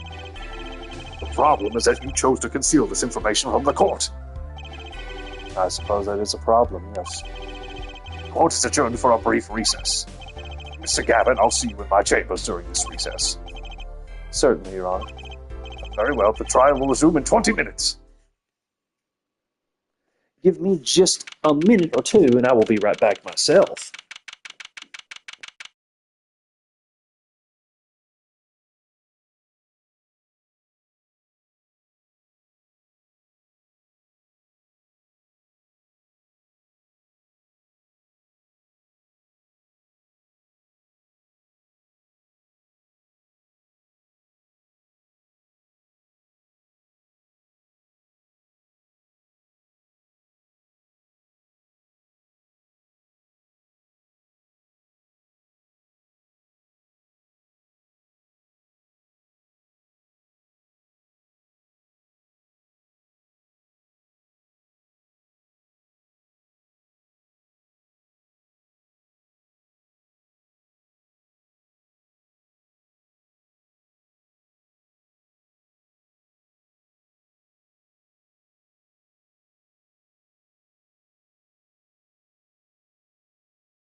Shall we continue? April 20th, 11:52 a.m., District Court Defendant Lobby Number 3. That was quite unexpected, Mr. Wright. To suddenly claim there was another person in the scene of a crime like that. I must ask, is it the truth? Well now, I think you would know the answer to that. Being mysterious, are we? Sadly, I've no time for mysteries. I'd only ask that you leave the defending to your defense in the future. Otherwise, I cannot guarantee the outcome. I see you haven't mellowed out one bit, Christoph. Justice? Yes, sir. The judge has summoned me to his chambers, so carry on without me. You did well, Apollo. Can I ask you something? Sure. That locket you wear, is that really yours, Mr. Wright? You're wondering about the victim's disappearing locket. Here, you can take a look at it. It's a picture of my daughter.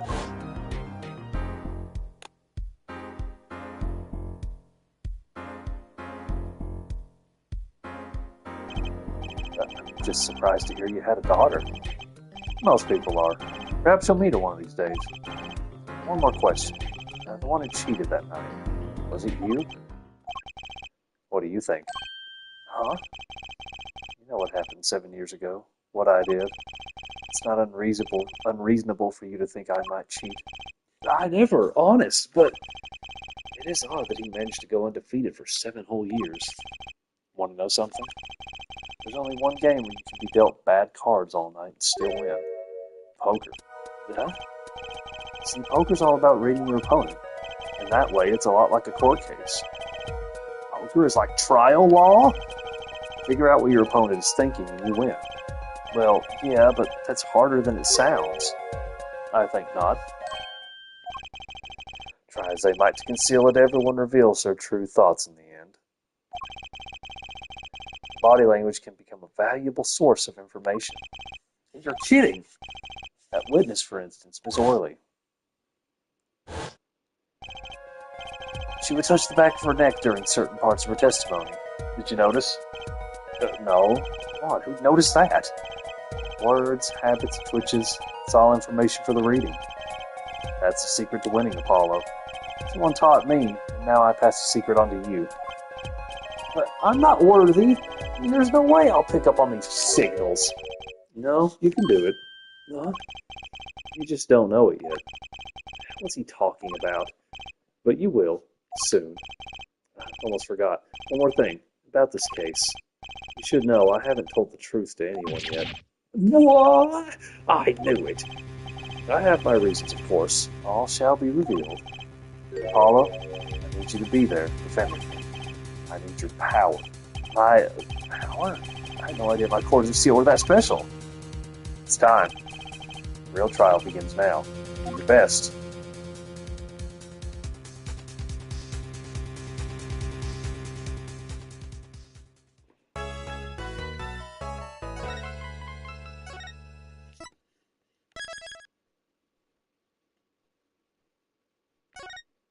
I guess I'll keep going, because it is a second part, but it's still the same trial the same day. Oh, in the next chapter. Let me think about it.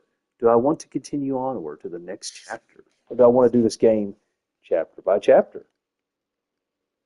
It's a serious question. I need some thoughts, because I forgot how long this case is.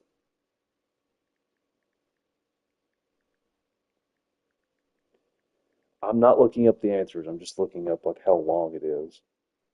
I know the game's long, but you know.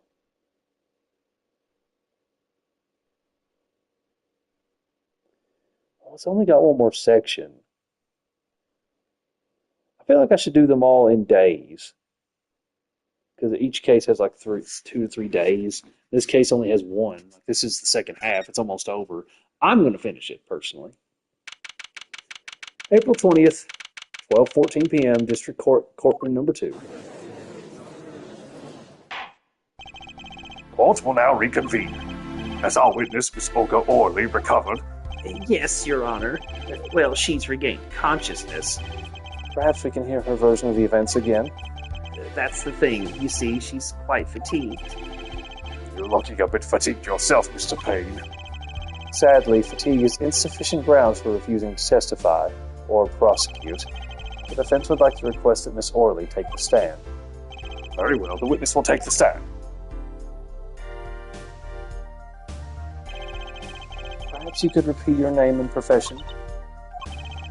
Or perhaps you'd rather admit that you're a poor liar and a poor loser. Not. Oh, hell yeah.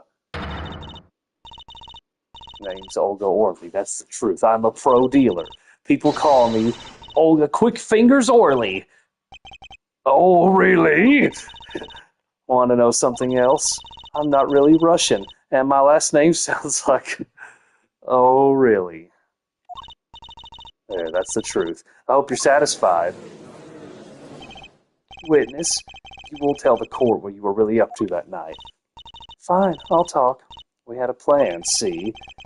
Let me remind you that you are currently under oath. Any further fabrications will have serious consequences. Fine.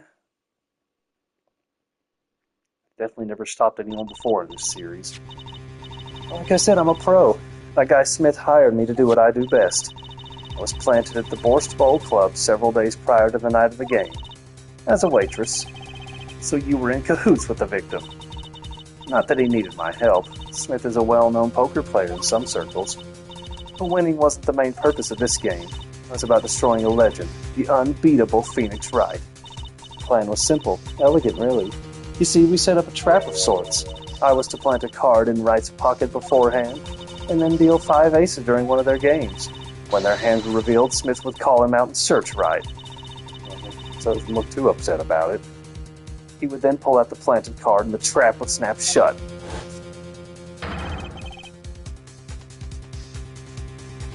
You swapped the cards. I don't know what he would sound like. Exposed as a cheater and losing on top of it, it would have made a great double play. Just like that, the legend would be dashed to pieces. Indeed. Getting caught red-handed at cheating would cast doubt on all his prior wins. A 7-year legend destroyed by one little card. That was the plan. Oh, really? Oh, really? How droll. It appears you made quite the mistake. A mistake?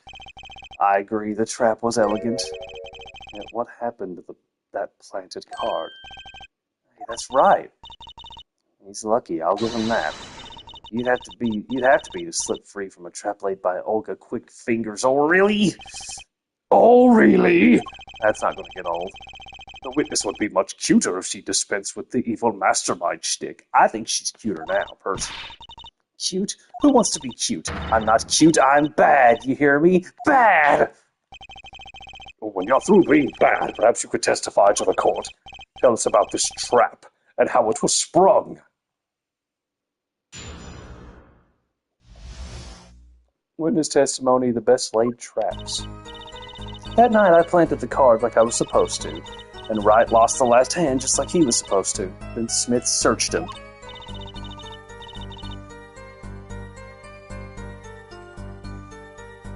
I'm hoping this acid reflux medicine starts working soon. But the planted card was gone. The trap failed. Next moment, Wright picked up a bottle and swung it.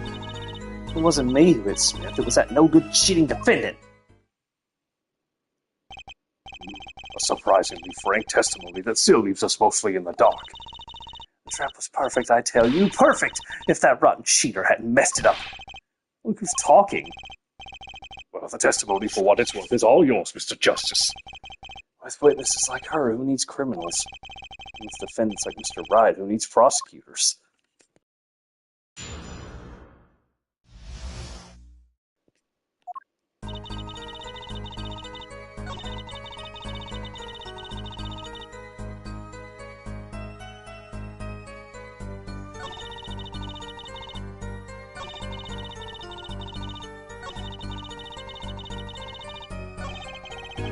Different personality, but the same testimony. I believe you have her where you want her, Justice. The circumstances have changed, yet her testimony is not. That means there's got to be a contradiction in there. Why? This planted card. What card was it exactly? The trump card. The 5 of hearts. Let me guess. Mr. Wright was to have switched the 5 with the ace to make a full house. At least that's what you were going to accuse him of doing, thereby ruining his legend. I slid it into Wright's pocket. What was this? Before the match, of course, while he was eating. At the Borscht Bowl Club, we served borscht and suckers. Remind me never to go there.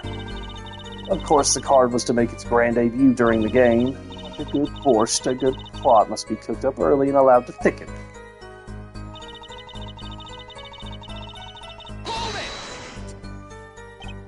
So everything went according to plan.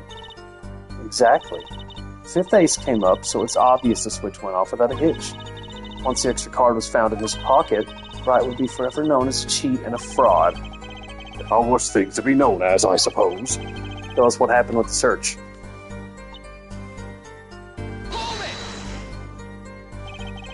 The card disappeared? Yeah, my trump card, the 5 of hearts. Gone without a trace. Poof! Zippo! We searched every nook and cranny, even inside his cute little hat. I do like his hat. But the card was nowhere to be found, is this correct? Never in my long, storied career, never his quick fingers really have been so readily duped. Oh, really? That's... Get used to it. So what did happen to that 5 of hearts? Don't look at me, why don't you ask the cheating, lying, two-faced defendant? So the 5 of hearts is still missing in action.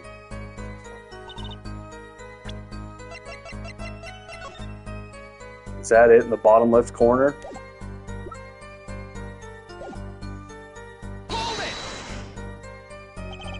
Wait, isn't that a little odd? What's odd? You searched Mr. Wright thoroughly and found nothing, which means he didn't cheat, which means he had no reason to strike the victim. Well... What was that just now? I sensed something. She's touching your neck again. Something wrong, Mr. Justice. No, nothing. Here, Hunter. What to do? Should I press her a little harder? Press harder. So really, you're hiding something? What are you talking about? You... Me? Quick fingers, so really he hides something? The defense will refrain from baseless accusations. I have one question for the witness, then. You say you saw the moment the defendant hit the victim. Is this true? Of course it's true. I did see it, honest. I saw it when Wright hit him. With my own eyes, I saw it. What's this weird vibe I'm getting? That witness, for instance, Miss O'Reilly, she would touch the back of her neck during certain parts of her testimony. Did you notice? Touching your neck, was it?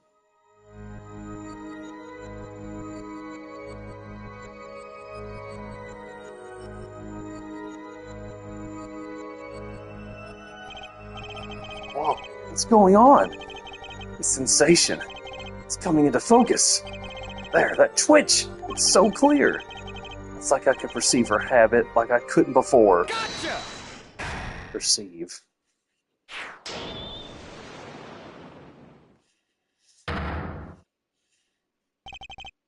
So really, perhaps you were unaware of this yourself. Unaware of what? Whenever you get to a certain part of your testimony, you touch the back of your neck with your left hand. My neck? So what? What indeed, Justice? I hadn't noticed anything of the sort. When she says that part of her testimony, she's subconsciously recalling something. Her body reacts to the memory and she touches her neck. I'm sure of it. A memory? Does someone care to explain what he's babbling about? This is highly unusual, but let's ask the defense. Claim the witness is remembering something. Maybe you have evidence of this memory to show us. Yeah, it's kind of interesting, because I don't think in, like, real life you could be like, you know, I noticed you have a nervous twitch. Like, maybe that would be key to you to, like, go in on the offensive on that point, but pointing it out would just make them, like, super aware of it, and then they would just sit still for the rest of the testimony, I would think. Her habit is scratching her neck whenever she talks about the moment of the crime. So what would remind her most of the moment of the crime? So really, whenever you recall the crime that night, you scratch your neck. I've noticed it happens when you think about the moment of the crime. There must be some reason behind this habit of yours. I believe the weapon that left an inerasable impression on your neck is this!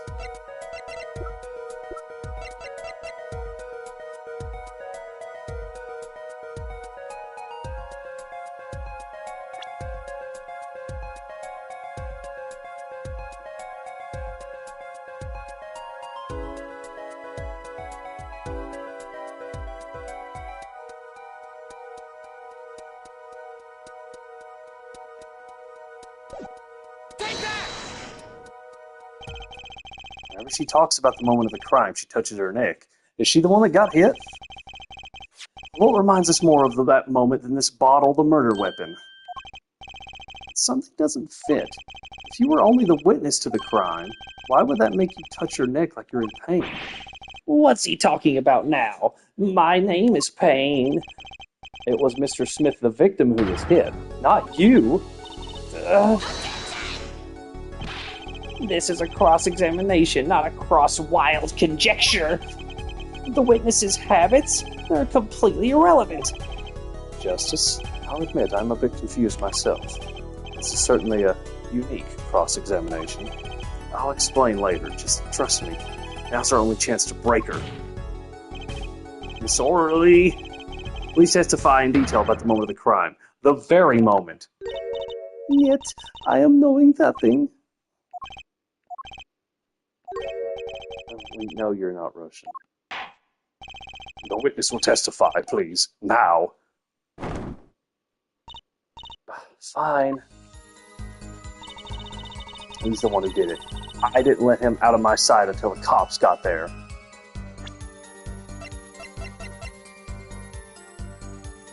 Oh, my health regenerated. But didn't he go to the first floor? Objection! God, that was like the stupidest lie. So really, we have a record here that clearly contradicts what you said. It states that the police were alerted by a report from the defendant. We know that the defendant left the room, climbed the stairs, and made that phone call from the first floor of the Borscht Bowl Club. So explain how you kept your eyes on the defendant when he left the room entirely.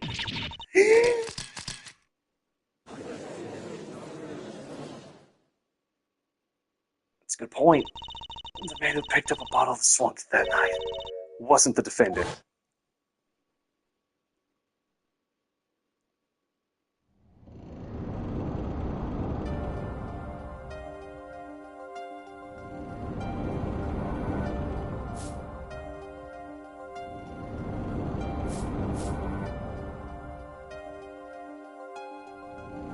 Showdown time. Dirty cheat! Check his pockets now. It's gone. The card's gone. You lose. Ugh. Just then, Smith grabbed the bottle from next to right, and he hit me. You, some master of cheating you turned out to be.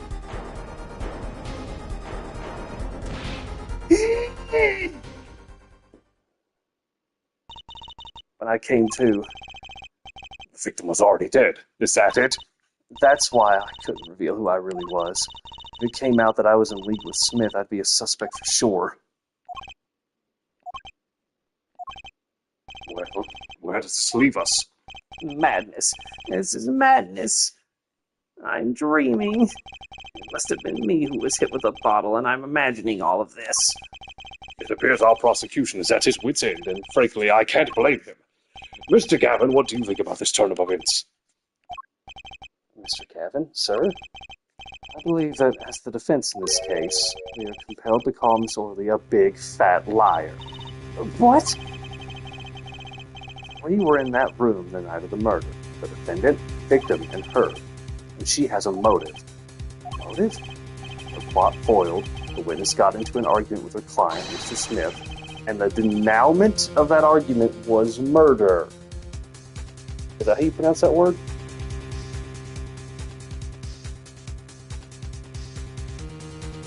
Denouement. Denouement. Fucking fancy French words. It means like peak, basically. What? I didn't. I'm no killer. It's a trap. Someone's trying to frame me.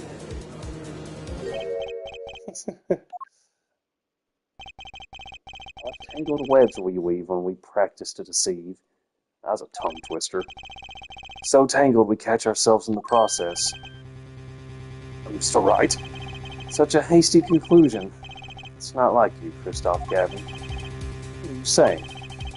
Why not consider the other possibility? That there was another person in the room at the time of the murder. Alright, like Mr. Wright was saying before recess. A single card was swapped into the victim's hand after the murder, and the one who swapped the card didn't know two colors of cards were being used. A fourth person. This theory again. Your fourth person doesn't exist. Indeed. That's why I decided to bring this case to court. Here, where there's no escape and no chance for deception.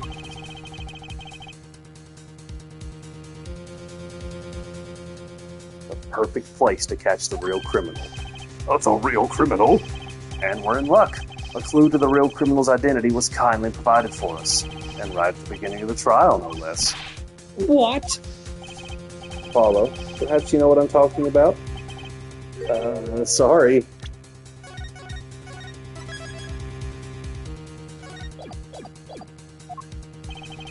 Remember what I said. The fourth person who swapped the cards made one critical error. He or she wasn't considering the color on the backs of the cards. Right. How could such an obvious mistake occur? The cards used for the last game were red, yet there is one person here in our court who thought those cards were blue. I have that impression too, but why? Well, Apollo, think you can figure out who it was? It's not me, I swear. Who is this fourth person? Why do I always get put on the spot like this? Let's hear what the defense has to say. Who was it? Who thought the cards used in the final game were blue?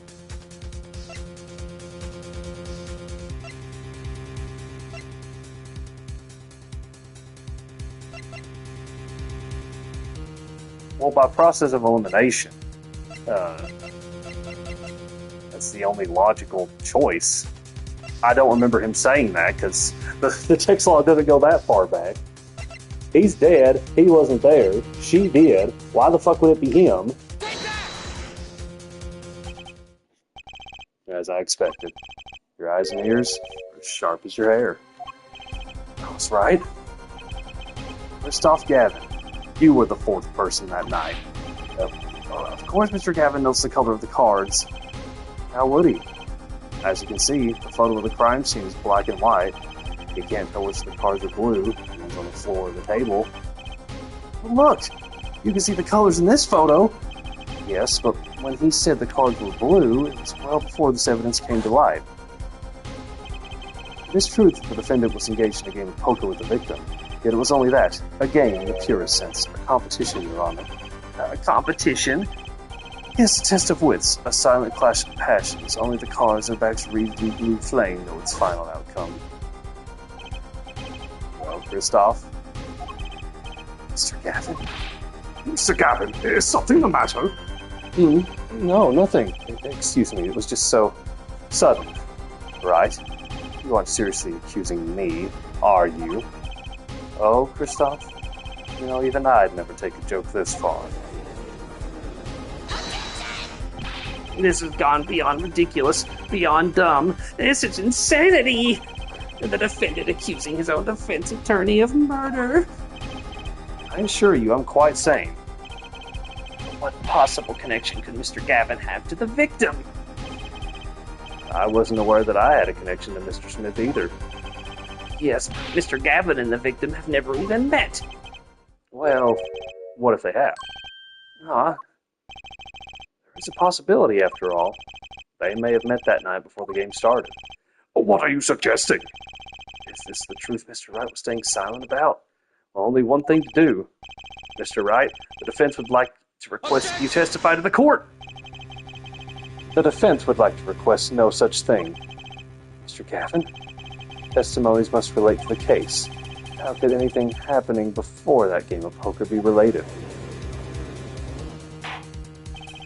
I'm not sure I follow, Mr. Gavin. As I explained before, the defense believes that Miss O'Reilly... Am I to assume that you speak for Mr. Justice in this? He is the defense, not you. Mr. Justice, the matter of Mr. Wright's testimony is up to you. Okay. No. Does the court, in your opinion, need to hear Mr. Wright's testimony? Hear the testimony. This is Mr. Wright's strategy. He was planning this all along, and I intend to see it through. The defense would like to request that Mr. Wright testify to the court. Me too, Justice. You would betray me, your teacher. I'm sorry, Mr. Gavin. This isn't about loyalty. This is about the truth. Also, if you were innocent, would you want to testify anyway? Because there's no chance in hell you'd be involved. It's not exactly a good look. Very well, the defendant, Mr. Wright, will take the stand, please. Appetite before murder. That evening, Christoph and I had dinner. We sat at the table in this photograph. Shady Smith walked in 5 minutes after Christoph left. When the trap failed, Smith hit the waitress. The girl was knocked out cold, and Smith was uncontrollable. I left to call the police. When I returned, he was dead, blood streaming from a cut on his forehead. That's when I made another phone call to defense attorney Gavin. Mr. Gavin, you were at the Forced Bowl Club the night of the murder? I dine with him rather frequently. And he talked to the defendant on the phone directly after the murder. Quite against my will, I had become involved in a murder. I thought I might be in need of a lawyer, so I called him. You were planning this all along, weren't you, Wright? Just because you wanted to drag me into your little murder trial. The only thing I want is the truth. As I did back then, and now. I thought my office was doing you a favor when we took on your defense. It appears that I was wrong. Very well, the defense may cross-examine the witness. Justice. Yes, sir. He's lying. You're going to expose him. Understood, sir. Mr. Gavin versus Mr. Wright. This can't end well. Why can't I have a normal trial?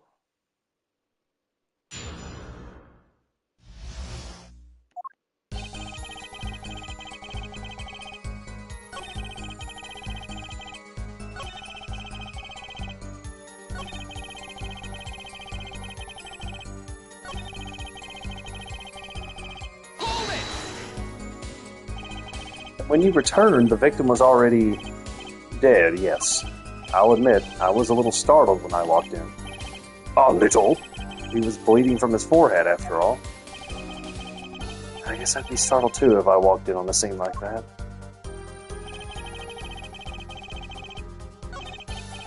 Is this the truth Mr. Wright was talking about? Justice, you know what you have to do. He's lying. Expose him. Now. Yes, sir. That's the thing. What's Mr. Wright trying to tell me with his testimony? The truth has to be in there somewhere. At dinner with Mr. Gavin? Yes, he dines with me at the Forced Bowl Club quite frequently. We were enjoying a usual dinner at our usual spot, as usual. Usual. I always eat at the table closest to the piano. I see. Where Mr. Smith was sitting. So the plates and such on the table were from your dinner? Indeed, the remnants of my meal with Christoph. We dined for 2 hours, and Christoph left. After that, Shady Smith walked in 5 minutes after Christoph left. 5 minutes? So the two of them could have passed in the restaurant during that time? That would have been a fateful encounter, to be sure. Oh, Mr. Wright, what was it you said? Christoph Gavin and Shady Smith may have met? I believe I did say that. Here I was all nervous about this meeting, and now we hear they just passed in the hall? That does seem a little weak as a pretense for murder. Well, it would be if that were all that really happened. Come on, Mr. Wright. Are you hiding this time?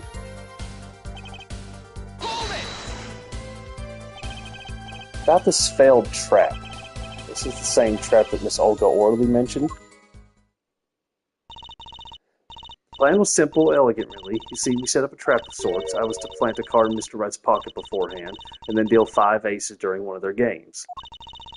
When their hands were revealed, Smith would call him out and search Wright. He would then pull out the planted card, and the trap would snap shut. You swap the cards!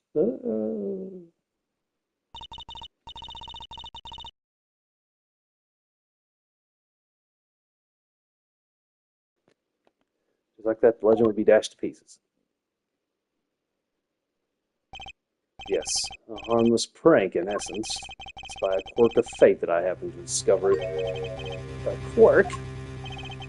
I happened to put my hand in my pocket and found a card. The card she planted. Yes, I snuck a peek at it and found it was the 5 of hearts. I had a feeling something might happen, so I disposed of the card before the game. Disposed? Where? There was an empty bottle of grape juice I had been drinking right beside me. I threw the card inside the bottle. An empty bottle of grape juice? The murder weapon? Yes, I rolled it up and shoved it in. The colored glass makes it hard to see. A battle of wits between the deceiver and the would-be deceived. That sounds like terrific drama. A card inside the murder weapon? That's strange. The police missing their investigation? Maybe I'll take a look. Mr. Wright, the poker head of courtroom number 3 approves of this battle of wits. Please revise your testimony with this new information. I discovered the trap during the game and disposed of the card in the bottle.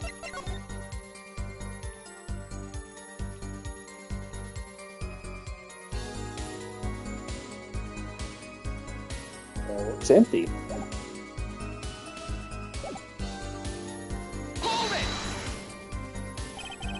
Why in the bottle? I perceived my opponent's intent immediately. I'm used to entrapment, you see. I knew what was coming. Oh, so you struck first. I like that. I know every trick in the book. They don't work on me. At least when you get lucky and stick your hand in your pocket, they don't.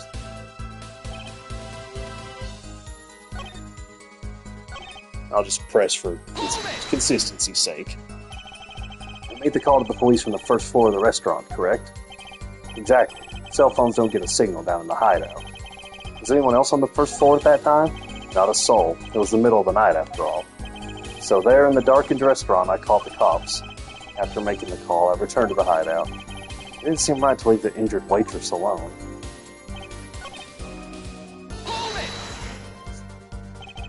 Could you explain why you called Mr. Gavin? I'd obviously gotten involved in a rather sticky affair.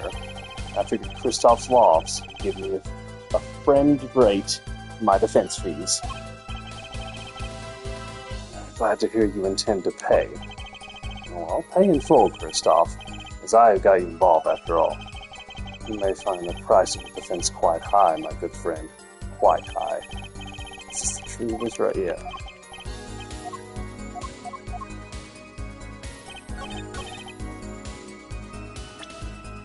Did you now? I don't see no card in here. Mr. Wright, if I may. Yes. I've examined the bottle, and I don't see any card in here. No? What, Mr. Wright? Surely... ... isn't all you have to say for yourself. I can't say that I know what happened to the card. I did put it in that bottle, however. Perhaps a 5th person came and took it out. Oh, and a 6th person could have helped. Mr. Gavin, Mr. Wright is your client. My apologies, Your Honor. I won't have you disparaging our investigation either. We looked inside that bottle. There was nothing. So what's going on? Is Mr. Wright hoodwinking us again? Or did the card just disappear? It's nice you can see the date and time when I save. In any case, please continue the cross-examination. I'm afraid decisive contradictions call for decisive evidence. No. Push him harder, Justice. Break him. It's just you and the witness in the ring. Go for the KO. Ugh, I don't get the feeling we're not on our client's side anymore. Right, give me a minute.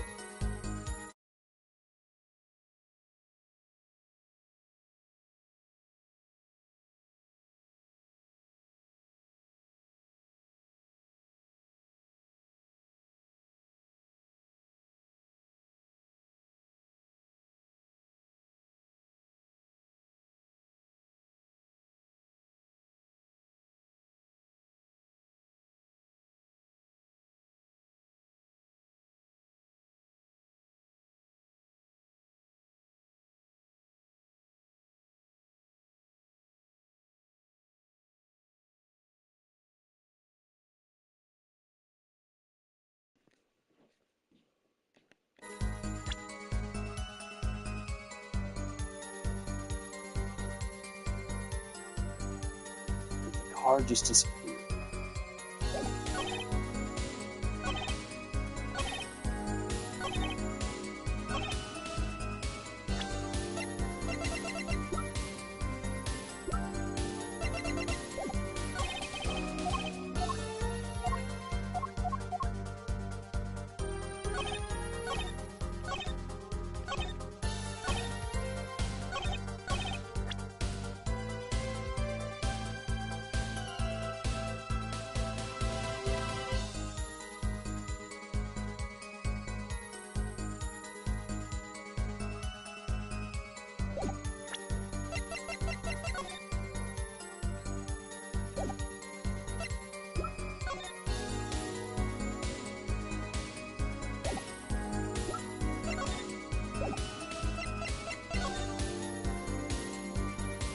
It's hard to tell anything from that picture.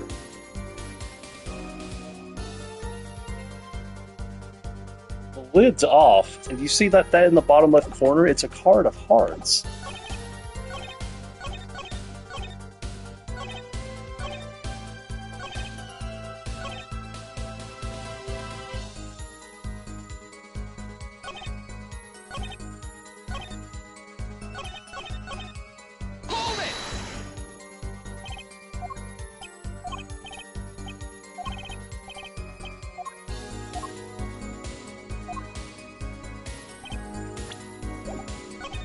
Do I present this? Objection! No. What do you think about the witness's statement?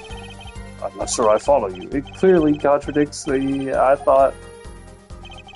You don't sound very sure, Mr. Justice. Okay, let me think.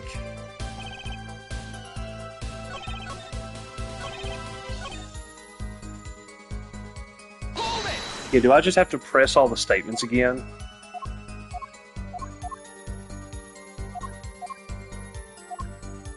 I'm going to, because I'm kind of confused.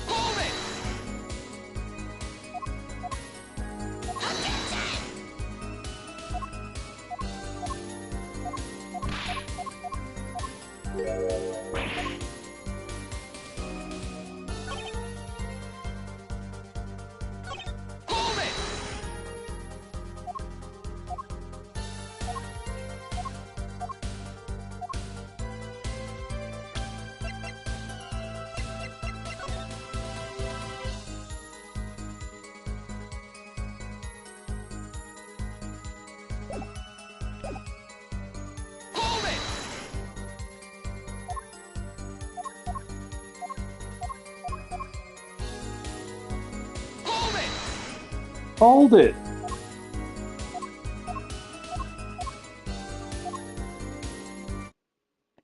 Jeez, I've been going for almost 2.5 hours.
Yeah, I'm definitely grasping at straws here.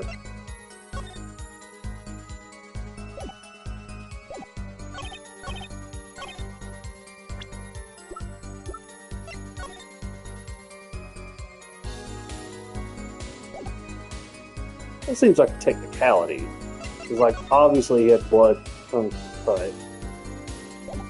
A cut and blunt force trauma can happen at the same time, technically, so... I don't think that's it, right? That'd be a little weird.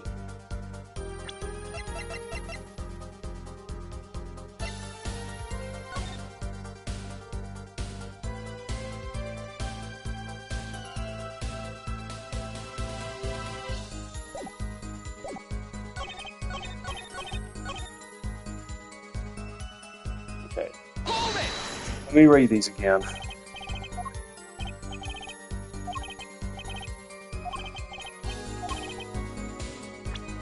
Always leave the table closest to the piano. Okay.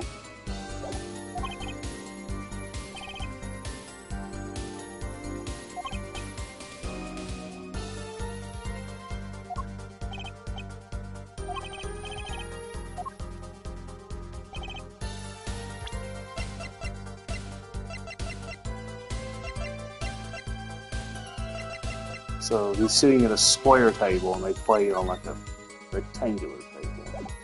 Okay.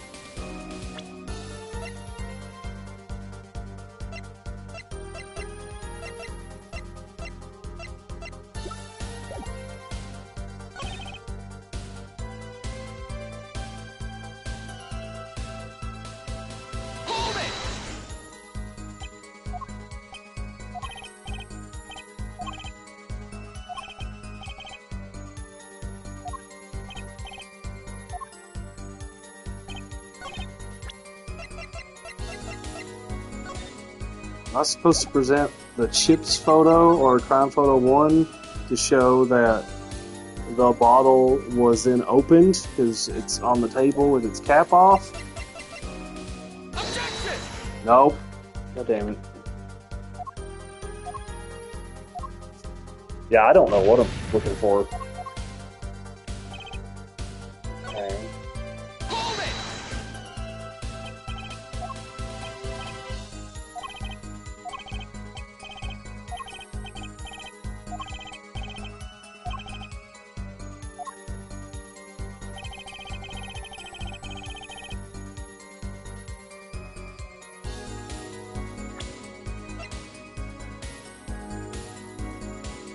Objection!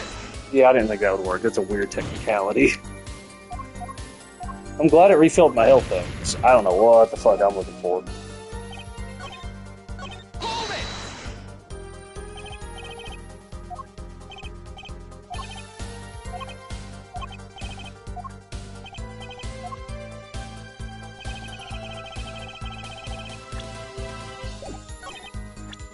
But why does he have his hat on?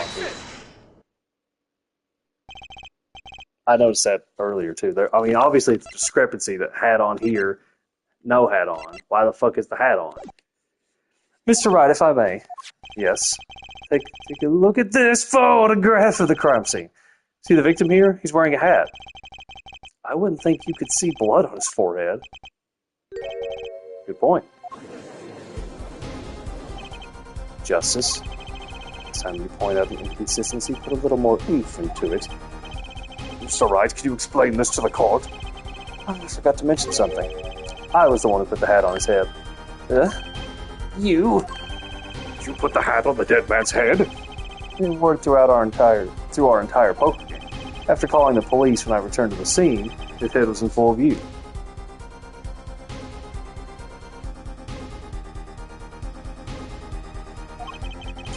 Shining bright, just like in this photograph. And I picked his hat up off the floor and put it on his head. Why'd you do a thing like that? All I can say is, I'm sorry. But that's the only thing I touched at the crime scene. So Miss Orley didn't see it. It being the victim's head. I'd think not. She was out cold. I believe I was the only one who witnessed his head. Oh, here we go again. Mr. Gavin? Pardon? It just seems that our client is determined to lie his way through this case. He's still our client, isn't he? I believe that's enough of that. Mr. Gavin, this witness is... It's a redundant S to put after that apostrophe in witness. This witness's testimony is more like a travesty. It's riddled with lies. I'm beginning to see how you came to lose your attorney's badge 7 years ago. Well, you certainly have a unique way of treating your clients, Christoph. I never knew. I believe it was you who threw the first stone. Mr. Wright, if you intend to ever tell the truth about this case, it's now or never. Don't be misled. I haven't told a single lie here. When I noticed the trap, I put the card in the ball to dispose of it. And when I put the hat on the victim's head, let's just say I had a reason for doing that as well. The reason?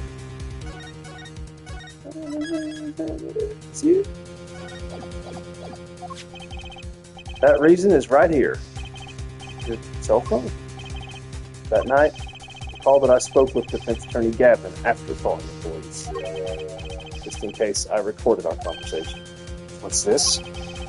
Now that we're all here, I see no reason why I shouldn't play it back for the court. Is this a one-party consent state that we're in? Christoph, I seem to be in a bit of trouble. What's this? Game not going well? Something like that. That gentleman who challenged you, he turned out to be good. He turned out to be dead. Someone hit him hard. I mean, someone cracked that flawless bone china pate? It wasn't you, was it? Me? Please. Cops should be here any minute. I'm in your hands. Should it come to that. China plate? Kind of porcelain, very smooth and shiny. And not plate, but pate or pate, I don't know. I believe he was referring to a certain gentleman's balding forehead. The court appreciates the defendant's discretion in not indicating my forehead.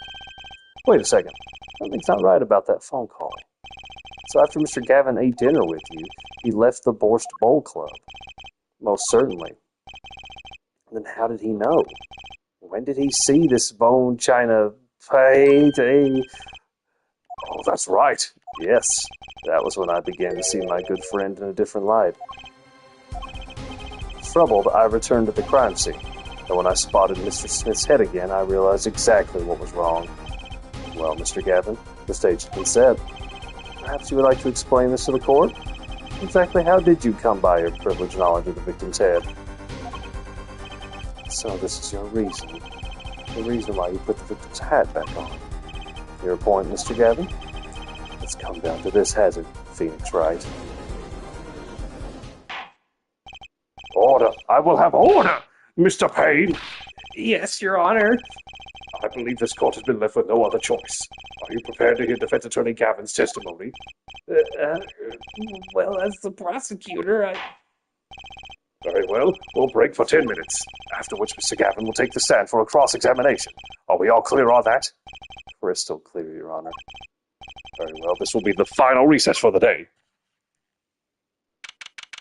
April 20th, 2:32 p.m., District Court, Defendant Lobby number 3. Mr. Gavin and Mr. Wright are both in the judge's chamber. Who'd have thought today would turn out like this? May I? Hey, it's Phoenix's daughter. Huh? What? Hello, sir. Please, pick a card. What's all this about? Is this one okay? Excellent. I have a message for you. The last hand is about to be played. You'll need a trump card to make it. A trump card? The card you've chosen is magical. Use it wisely and the game is yours. That is all. An ace. Where do I remember that card from? Mr. Smith's hand has 3 aces and Mr. Wright's 2. It is 5 aces in all. It is true, I have seen it. The 5th ace.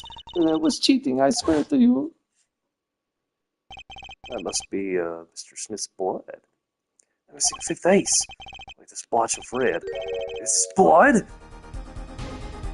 That card's a Capcom on it.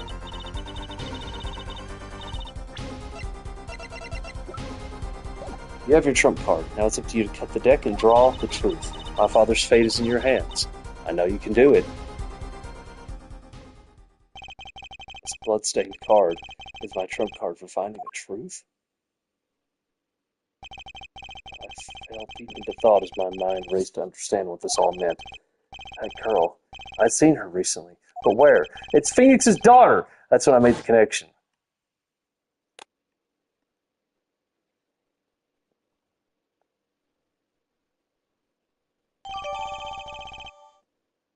Bloody ace added to the court record. Received from mysterious girl. Could this be the missing 5th ace?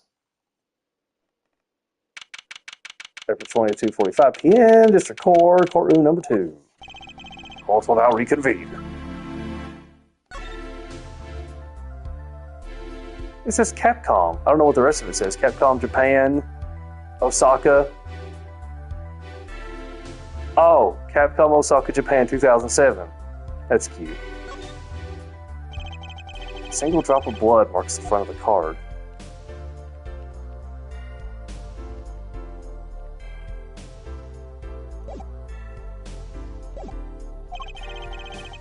Defense Attorney Christoph Gavin, will you please take the stand? Now then, if you would, Mr. Payne. Yes, Your Honor. Well, the witness state his name and occupation. This is farce necessary, Your Honor. Believe me, far stranger things have gone on in this courtroom. Fine, I'll play along. First, there's one thing we need to have made clear. How did you know about the secret beneath the victim's hat? By secret, I'm guessing he means the fact that Mr. Smith was bald. Forgive my curiosity, but what is it about this fellow's head? Your Honor seems to have an inordinate interest in it.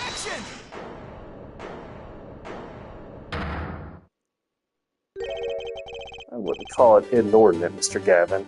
Oh, there's his theme song! Mr. Wright! What do you think you're doing, Wright? Things sure look different from the other side. You know what I mean, Apollo? Speaking of looking from the other side, let's consider something for a second. The victim wore that hat all night, never once taking it off except for that one time. That one time being the instant he was hit. Oh. When Mr. Wright returned from reporting the crime, the hat was lying on the floor. Mr. Wright picked it up and placed it on the victim's head. In other words, in order to have seen Mr. Smith's bald head, he would have had to have been there in the hideout at the time of the crime. In other words, I must be the real killer, is what you're trying to say. Not bad, Apollo. Mr. Gavin, I'm afraid that I haven't been entirely honest with the court. What? Oh, I assure you, I had the noblest of intentions. I did it all to protect my client, Mr. Wright. Yet, I'm afraid in the current situation I see little reason to hide anything. Very well, allow me to tell you the truth of what happened that night. Finally, you may begin your testimony. Tell us, how were you involved in the events of that fateful night? Well, when we met in the hall, he said, "Good day to you, sir," and tipped his hat at me. That's what I would say, but, that fateful night. The rage I sensed in that man that night troubled me, so I returned to the club. I went down to the basement and peeked in through the little window to the hideout. It must have been right after the murder took place. The victim was dead, as he appears in the photo. A bald head, an unconscious girl, and Wright holding a bottle in his hand. I sensed that was not the best place for me to be at that time, and so I left. That's when the call came from Mr. Wright. Jesus, we've been going 2.5 hours. So you witnessed the murder? For better or worse, I missed the actual moment of the deed. Mr. Gavin, may I remind you that you are on Mr. Wright's defense team? Your testimony is clearly disadvantageous to your client. That's a word. What else could I say? I'm standing on the witness stand after all. So you are, Mr. Gavin. You had to testify, as you just did. You had to tell them you saw the scene of the crime through that little window. Mr. Wright, you had to say that, because that was the only probable window of opportunity. Right, Apollo? Mr. Wright, the defense should do the cross-examination, not the defendant. Mr. Justice, are you prepared? Yes, Your Honor.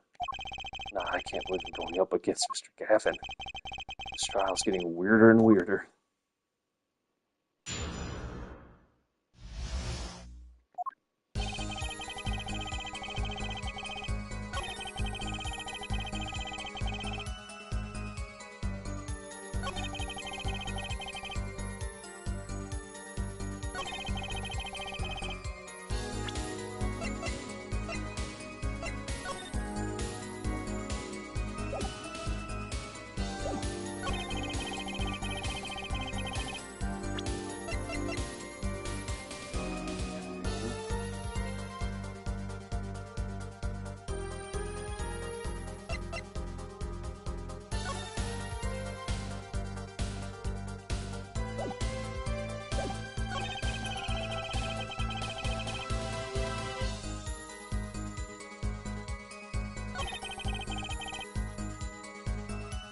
That all sounds pretty neat put together. I guess we're going to have to start pressing. Is it going to be a problem for you to cross-examine your own boss? I'm fine. It's taught me never to pull punches in cross-examinations. It was you, Mr. Gavin. I learned it from watching you. That's a reference to. That man, Mr. Smith, was different from the other customers. His aura, shall we say. I knew he was a serious poker player, but it was more than that. So then you knew the true nature of your client's job? Of course, but I also knew he wasn't engaged in gambling, which would be illegal. Now it makes sense that we were friends after all. Worried for my friend, I returned to the club. See, I feared this Mr. Smith might be someone who had come in to settle an old score. I see. What happened then?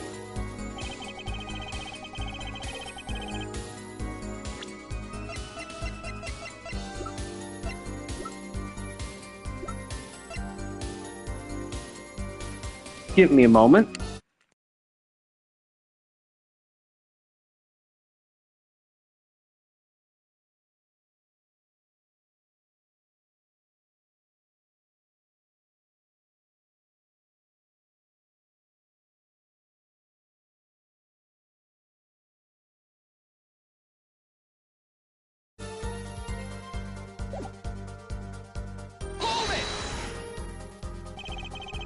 The little window.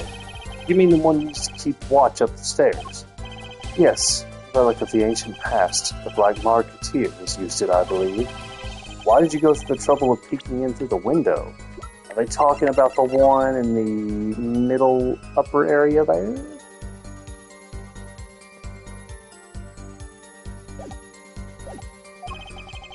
Wouldn't it have been easier to just open the door and go into the room? I didn't want to upset Wright, you see. Upset Mr. Wright? Yes, what if my fears had been unfounded? I'd be walking in on their match. Bad form, to say the least. So far, everything he's saying makes sense. How do you know it was right after the murder? Really, no need to shout, Justice. I was just getting to that part in my testimony. Ah, there he is. The coolest defense in the West we know and love. Even when you're standing up there on the witness stand, some things never change. I was afraid you would change too, right? But you haven't. You and that overbearing personality of yours. With friends like these, it needs enemies.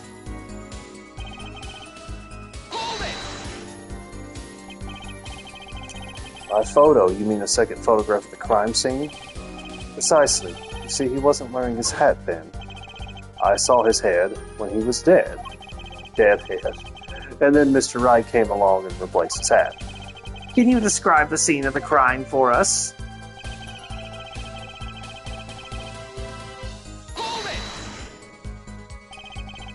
Those were the only three at the scene of the crime?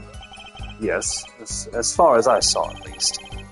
Now we're back where we started. The killer was the defendant, Phoenix Wright. Who else could it have been? But why didn't you talk to the police? 2 reasons. First, I didn't actually witness the very moment of the crime. Second, my office was asked to defend Wright. Even after seeing what I had seen, I couldn't abandon my friend. Objection! There must have been someone else there at the moment of the crime. Justice, I just said I saw no one, not a soul. But that goes against what Mr. Wright said. Oh yes, this mysterious fourth person would conveniently be the real killer, I suppose. Glad to see we agree, Mr. Gavin. Let me pose a question then. Tell me, what possible reason did the real killer have to swap the cards in the victim's hand? Perhaps you can show us a reason why such a thing would be necessary? I'll show something I can't find myself. Remember, Apollo, the card that was swapped out was the fifth ace. The fifth ace, right. Well, Mr. Justice, the question of why the killer would swap out a card has been raised. Can you point to a reason? It's now or never. The defense would like to present evidence to the court. Evidence showing the reason why a card was swapped out. Then go ahead and point out your reason, Mr. Justice. Why did the killer take the fifth ace? Take that! My reason is this. Is that an ace? Why, it's got blood on it, right next to the spade. What? This is insane. Why wasn't I told about this? Why? Could this be? Could this be the missing fifth ace? Inconceivable. How could you? What are you doing with that card? Well, that's the thing. Why is Mr. Kevin so upset? It's just a fishing card for some fishy girl. Oh, that card? It's mine. That is, I picked it up at the Borscht Bowl Club that night after the murder had occurred. I gave it to my daughter. Cards are her stock and trade, after all. No! Impossible! Unacceptable! The court can't accept this evidence. It's a fraud! A fraud? How can you be so sure? What? I would think the only person who could claim it was a fraud would be the one who took the real card from the crime scene. The real killer. Allow me to elaborate. What if this trace of blood was the reason? The reason for the killer to take the card from the scene of the crime. But where are you going with this? Take another look at the photo, and at the victim's head. At the moment of the crime, his hat fell to the floor, and a trickle of blood ran from his forehead down the back of his head.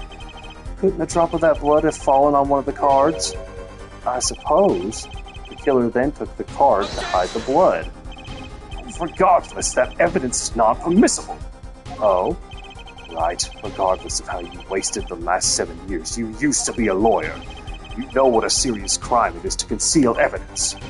Oh, we can discuss the finer points of our legal system later. What's important now is that I've answered your question. What are you talking about? You wanted to know why the killer would have taken a card from the crime scene. And now I've told you. That one drop of blood would have been decisive evidence, you see. This is baseless conjecture. Baseless!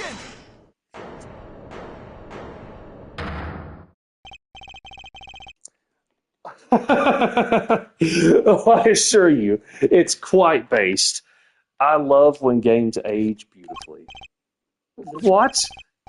It's amazing, really, how a single drop of blood on a single card can lead us to the truth. It's quite simple. Well, Apollo? Yes? Try picturing the scene of the crime in your head.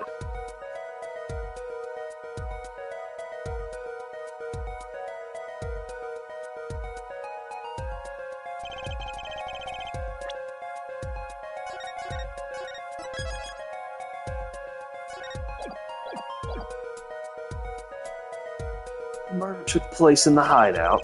The body of the luckless victim was found at the poker table. And before the killer swapped the card out, there was a single card with a drop of blood on it in the victim's hand. Given this, there is one decisive problem with the scene. Well, what is it? Let's keep it simple, shall we? Given that there was a drop of blood on the card, this position in this diagram doesn't fit. Victims, the killers, the witnesses, the second witnesses. This position doesn't fit with the bloody card.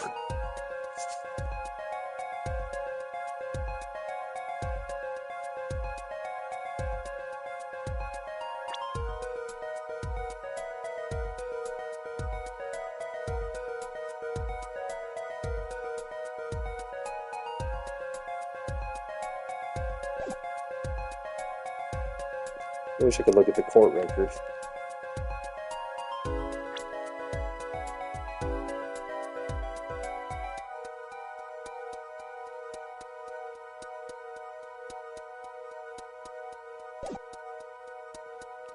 Well, it'd have to be the victim's, wouldn't it? Because the way he's positioned, he's leaned back. So his head, the blood would be dripping into the chair, not the table, right? That's the only thing I could think of. Well, isn't it the victim's position that's the problem? I don't follow your logic here, Mr. Justice. Well, look, the victim was struck on the head, sending him back in his chair. You'd think any blood would fall behind the body, not on the table in front of him. Ah! Take a look at the photo again. If he bled in this position, blood would fall on the floor, not on the cards. Why, that's right. So what does this mean? Incidentally, we were sitting in swivel chairs. Swivel chairs? Oh, man. Apollo tried turning the chair around.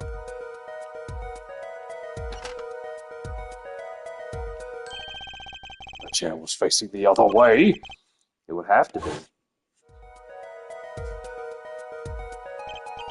So we have to assume that at the time of the murder, the victim's chair was facing away from the table. When Mr. Wright returned from informing the police, which way was the chair facing? When I came back to the room, the body was facing as seen in this photo.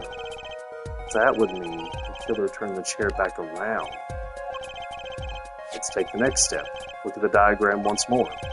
We now know the victim was facing away from the table at the time of the murder. But this creates another significant contradiction. Oh, Jesus. You see how long this case is taking? Almost 3 hours, and it's an introductory case. Again? Let's test your reasoning skills again, shall we? Apollo, whose location on this diagram contradicts our new understanding of crime? The victims, the killers, the witnesses, the second witnesses? Whose location creates a contradiction if the victim was facing away?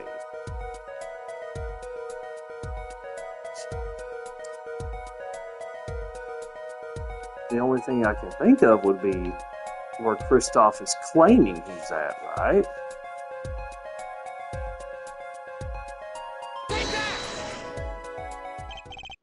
What doesn't make sense is the second witness. You mean to say I don't make sense? Oh, no, of course you do, sir. As I thought. Well, Mr. Justice, I'm a little hard of hearing. Did you say something? Would you be kind enough to show the court one more time what you mean? okay. I'm gonna lose.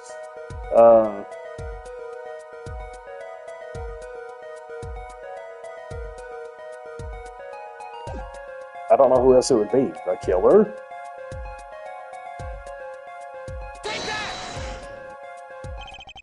The victim was struck from the front, correct? Indeed. Well, wouldn't it be hard for the killer to hit him from the front? Seeing where his indicator currently is? I would think it would be quite hard, yes. Yes, but what you're saying makes no sense.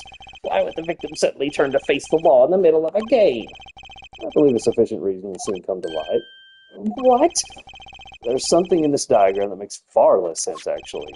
Look again at the diagram. Apollo, if the victim was struck while he was sitting as shown here, where would his assailant be standing? Try marking on the diagram. What? But there's no room to put a mark where the killer should be. Don't worry, let's think it through and see what we find. We're supposed to point out that he'd be standing on like top of like a bookshelf. We know the victim was facing toward the wall at the time of the crime. That's the only thing we know for sure. Try to forget about everything else. Where would the killer have to be standing to strike our victim from the front? The killer had to be standing, here. You get points for flair, but that's about all you get. I thought I was onto something there, too. I hardly need to point out that standing there would be impossible. The victim is facing a solid cupboard. Or are you claiming the killer climbed the cupboard and hit him from above? Ha! It's simple logic, really. If this was the only place the killer could have been standing, then that means that at that very moment of the crime... Wait, I know! At the moment of the crime, the cupboard wasn't there. What's this now? I mean, that's the only explanation, right, Mr. Gavin?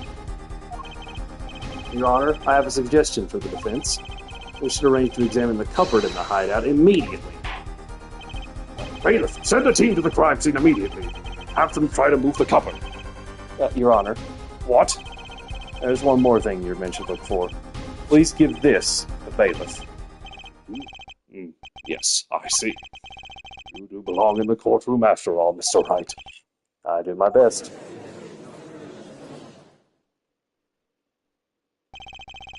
But let's forge ahead here while we wait. Look at the diagram once again. It's been changed. If the killer was standing here at the time of the crime, then this cupboard wasn't here, which means... Apollo, try moving the cupboard. Thank you. As you can see, the cupboard was the problem. At the time of the murder, it has to have been shown here. Now everything is in place to reconstruct the moment of the crime. Oh my! What's this? What is it now? Look at the diagram of the crime scene once more. It appears we found yet another contradiction. What I believe to be the final contradiction, in fact. Huh? Oh, dang! Notice something, Apollo? Our line of deduction is rapidly approaching its logical conclusion. Now then, Mr. Justice, please point to the new contradicting indicator. Is it the victim, the killer, the witness, the second witness? Which indicator in this diagram contradicts what we know about the crime?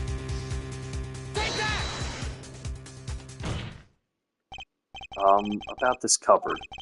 Are we all okay with assuming it was moved? Sure, why not? Well, if it was, something really doesn't fit. Cupboard would completely cover up the window to the stairs. Oh! That's right. Someone standing outside wouldn't be able to see in. Someone like Mr. Gavin. What did you say? Oh? Is the coolest defense in the West losing his cool? Don't expect me to play along with your little game, right? It's only a game until someone gets killed, Mr. Gavin. And someone was, while the window to that room was blocked by a cupboard. So, Mr. Gavin, perhaps you'd like to explain to the court. Exactly where did you witness the crime scene from? Excuse me, Your Honor. Order! This is a court of law, and I will have order. We just now received word from our investigative team at the Borscht Bowl Club. They've examined the cupboard in the hideout, Your Honor. Oh, and what did they find? Well, Your Honor, it turns out there is a secret passage behind it. What? Ah, yes, I believe I mentioned something of the sort before. This is one of the tricks to the room many of our regulars know about. I do remember him saying something about that now that he mentions it. A secret passage is a handy thing to have when you're engaged in illegal goings-on. Never know when you might need to duck away from the eyes of the law. So the room is a secret passage. Where does it go? The other side connects to the restaurant above. The underworld bosses can get away from the cops and enjoy a cold bowl of borscht, no doubt. Just like our killer.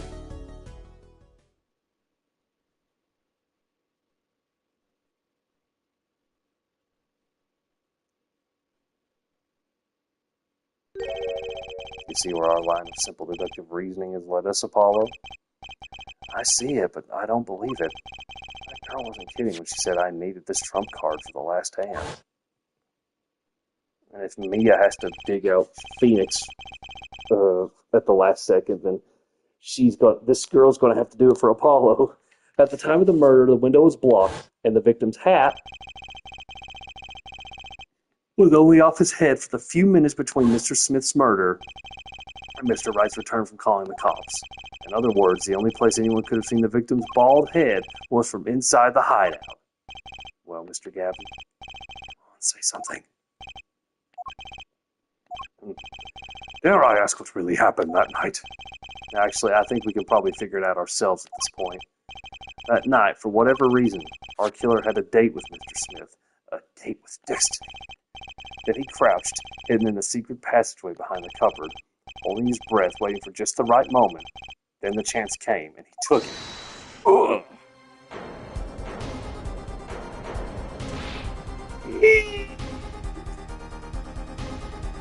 Why did you do that? Wait here, I'll get help. It's Olga Orley without cold, struck by Mr. Smith. His time was soon to come. Mr. Wright went upstairs to call the cops, leaving Mr. Shady Smith alone in the hideout with the unconscious dealer. Then our killer stepped out from the secret passage and into the hideout. The victim must have heard the cupboard sliding aside. He wheeled his chair around to look, and after the deed was done, the criminal must have seen the blood on the card. He would have, of course, realized the need to destroy the evidence. A single spot of blood told the whole story of the crime. Too bad for him he didn't linger any longer in the hideout that night. If he had, he might have noticed the cards on the floor. The fact that they were all red!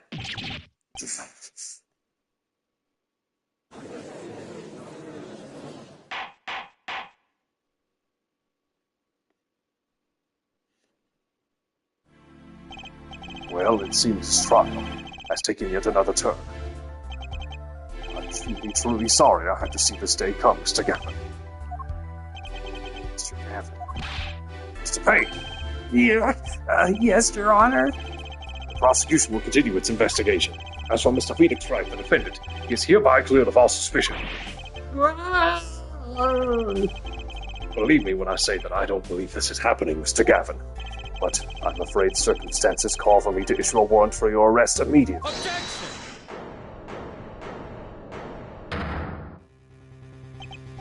Oh, no need to apologize. I rather enjoyed myself. It's not every day you get to witness a legendary attorney's dirty tactics firsthand. Your point, Mr. Gavin? Frankly, Your Honor, I'm shocked that a person of your caliber would be taken in by such a low-grade parlor trick. Excuse me? The defendant is cleared of all suspicion. This is hardly the time for jokes, Your Honor. Mr. Wright hasn't proven anyone's guilt or innocence here. What he has done is use illegal evidence to put the blame on someone else. And not just anyone else, but me, his own defense attorney. Illegal evidence? Let me ask you, Mr. Gavin, is there still any reason at present to suspect me of wrongdoing? Of course. This bottle, for instance. A bottle of grape juice Mr. Wright was drinking. How do you intend to explain away the fingerprints on the murder weapon? And not just any fingerprints. Am I right, Mr. Payne? Actually, yes, the fingerprints on the bottle were upside down. I seem to recall this being an issue earlier. The court, and this case, demand an explanation. I can think of only one reason why one would hold a bottle upside down, and that is to hit someone with the bottom of the bottle. Well, Your Honor. See how the codfish squirms to the last. Well, Apollo? Yes? Your boss seems awfully concerned about this bottle still. It's still going. But I'm sure you can come up with a suitable explanation, just like that. Yeah, just like what? How would anyone grab a bottle upside down other than to...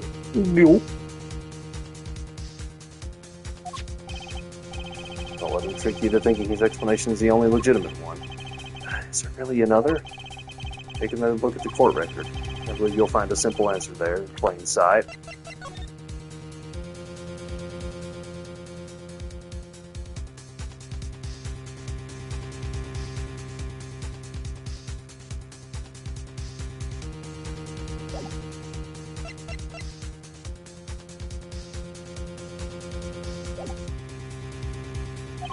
How about you just say the answer in plain words? It would be hasty to deliver a verdict with unanswered questions indeed. Well, Mr. Justice. Mr. Gavin said that the court, in this case, demand an explanation. Don't worry, justice won't leave until justice is done. Perhaps the defense would care to enlighten the court. What evidence do you have to explain why the fingerprints on the bottle are upside down? Because he picked it up like that from the crate. It's actually easier to show you than to explain, Your Honor. Place that bottle on the floor next to your chair. Excuse me, on the floor? Yes, now reach down and pick it up, without getting out of your chair. See, you naturally go to pick up the bottle by its neck.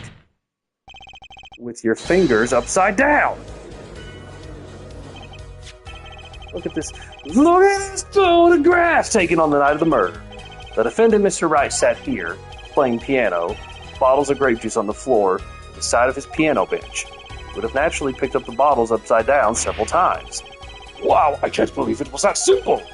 Recall our dinner that evening, Christoph. I was drinking my usual juice then, too. Basically, you used the bottle on the table to do the deed, but then you must have remembered. So you went and picked up one of the bottles from under the piano, and you switched the bottles. You took one of Mr. Wright's bottles and made it look like the murder weapon.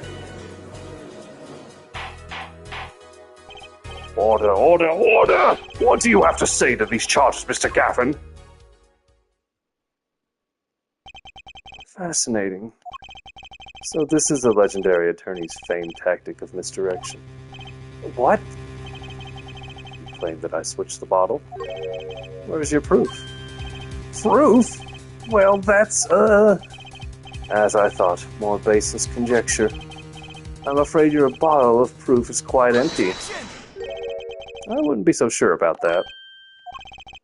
Your Honor, When you initiated the investigation of the hideout earlier, you recall I requested an additional investigation? Yes. I have your memo about that here. Retrieve the bottles from under the piano at the Borscht Bowl Club. And here's one of the bottles in question. What, are you going to dust that for fingerprints too? I would be surprised if any were on that but his. Mr. Gavin probably wouldn't make such a novice mistake either. That bottle won't bear a trace of anything. Say, Apollo? Yes? Why don't you go ahead and examine that bottle? Well, why? Just humor me. Mr. Wright, that bottle will solve this case once and for all. What? That's some bottle.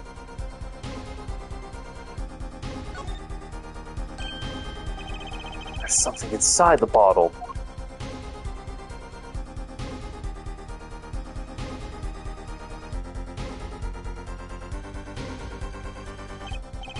What's this? That card. It can't be. Recall that unpleasant woman's testimony for a moment. Miss Ogilvy? Yes, our little swindling Devotchka.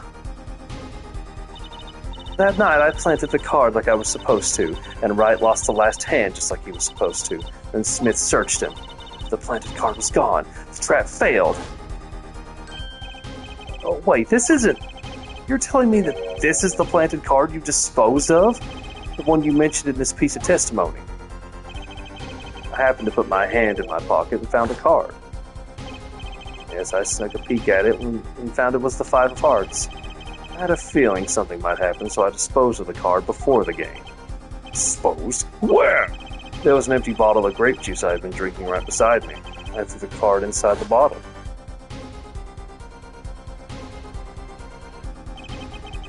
Five of hearts. This is the card. The bottles were swapped. And the only one who could have done that was the 4th person in the club that night. You, Mr. Christoph Gavin.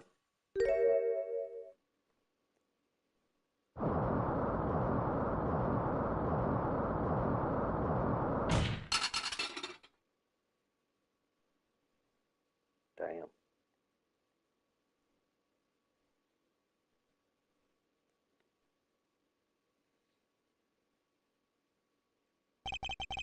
That is all.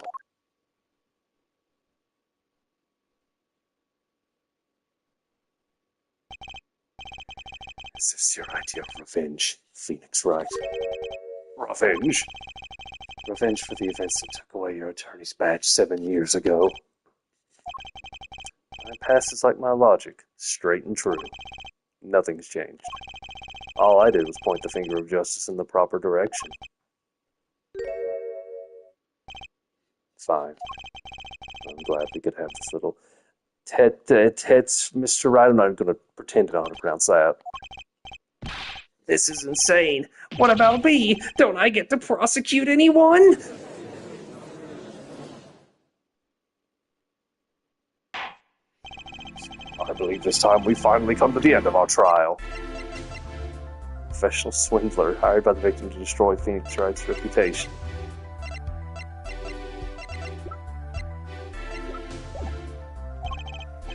Mr. Payne, you have a report for us on Christoph Gavin. He's admitted everything. We're processing his arrest now. I see. Still, one has to wonder why he would do such a thing. He didn't even have a connection to the victim, did he? None that we know of. Mr. Wright, have you anything to add? I'm afraid I can't shed any more light on the matter. About this victim, Mr. Shady Smith. His occupation was listed as traveler. An odd profession to be sure, and that's all we know about him. I'll arrange a follow-up investigation, Your Honor. Good. Mr. Wright? Yes? 7 years, you still haven't lost your touch. Christoph Gavin was a man with much significance for me, both as a friend and a lawyer.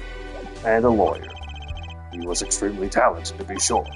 I needed 2 things before I could confront him. The first was a place where no injustice would be tolerated. This court. The second was a man who would tolerate no injustice. In other words, a defense attorney. You, Apollo. Me? This is a dark time for our legal system. Twisting a justice brought by our very own initial trial system. We have to set it right. Mr. Wright. Our work lies ahead of us, and I, for one, am looking forward to it. Well, this seems like a good time to announce a verdict. This court finds the defendant, Mr. Phoenix Wright, not guilty. I'm sure here throw the confetti. I don't know who's doing it now.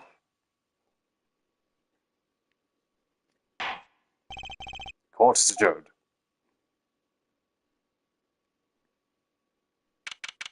April 20th, 4:28 p.m. Defendant lobby number 3. It's almost like it was taking place in real time with the fucking timestamps. Thanks, Apollo. You came through, just like I thought you would. I'm pretty sure I didn't do a thing in there. It was you who courted Mr. Gett, the killer. I couldn't have done it by myself. You sensed it too today, didn't you? Your ability. Ability? Yes, a sensitivity I lack. You'll come to understand it soon enough.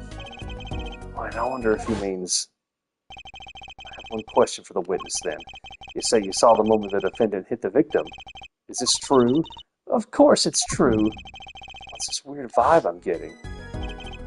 What was that, Mr. Knight? You'll have to find the answer to that question yourself.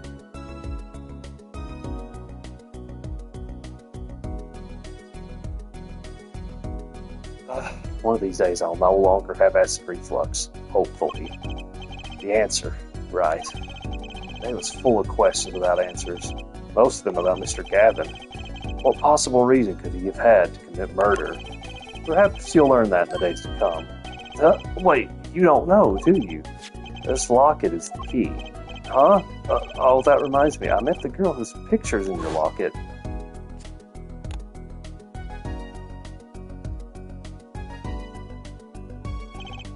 Your daughter, right? That's right, she's my daughter. You know, you were right about this locket. Huh? I took this off his neck the night he died, but it looks like our dear Russian scam artist saw me. Though the truth is, this locket really did belong to him. Wait, but that's perjury! You testified! You said that locket was yours! I said no such thing, actually. Huh? I merely said that it was a locket with my daughter's picture inside. A subtle distinction, but a distinction nonetheless. And it's the truth. Wait, but then why? Why was the victim wearing a locket with a picture of your daughter inside it? Sometimes the straightest path to the truth isn't the best one. Give it time. You're still just getting started with your career. And speaking of which, I may be out of a job. I work for Gavin Law Offices after all. I still can't believe I just saw Mr. Gavin get led away in handcuffs. Apollo? Yes? How about coming to work for me?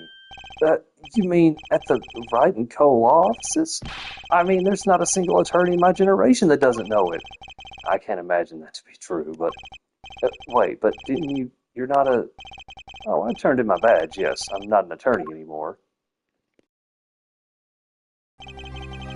That incident 7 years ago. That legendary trial. And at the middle of it all was one man. Phoenix Wright. The case reached its sad conclusion. He left law for good. Have you ever thought about coming back to the courts? I'm not qualified to stand in a court of law, I'm afraid. Didn't you notice in today's trial, there was a single piece of forged evidence? Forged evidence? What are you talking about? I'm talking about evidence that shouldn't have existed. A naughty magician's trick. One piece of evidence struck me as odd. It's true.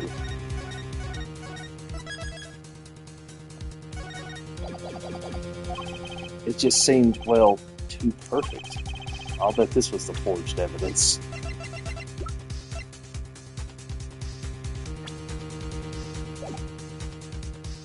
It's gotta be that, right? What else would it be?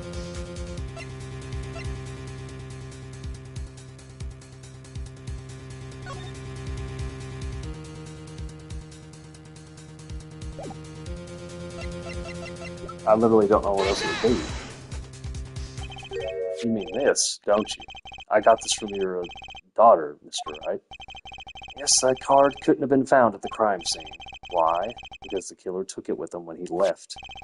Leaving the wrong card in its place. Luckily for us.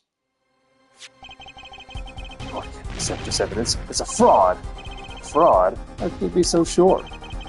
I would think the only person who could claim it was a fraud to be the one who took the real car from the crime scene. The real killer.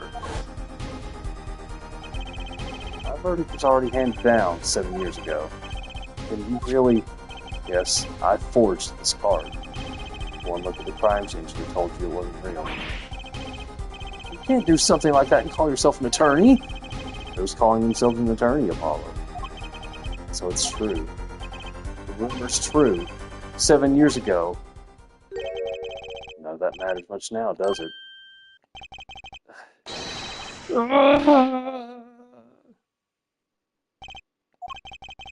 I punched him. It's your story from here on out, Apollo. Perhaps I can help you turn the next page. My office's address. Drop in if you like. Sure, right. Oh, about your uppercut. Try yelling, "Take that," next time. Find it packs a little more punch. And Apollo, thanks for today. I had a good time. And with that, Mr. Wright walked out the door. And that's how my first trial ended. A lot of mysteries went unsolved. At the time, I had no idea they were all related. Every mystery that day, connected by a single thread of logic. I'd find that out soon enough. My name is Apollo Justice, attorney at law, and this is how my story begins. That is the longest first case in probably the entire series. Or at least it feels like it. What do you all think about Phoenix being this stoic guy now? I have mixed feelings about it.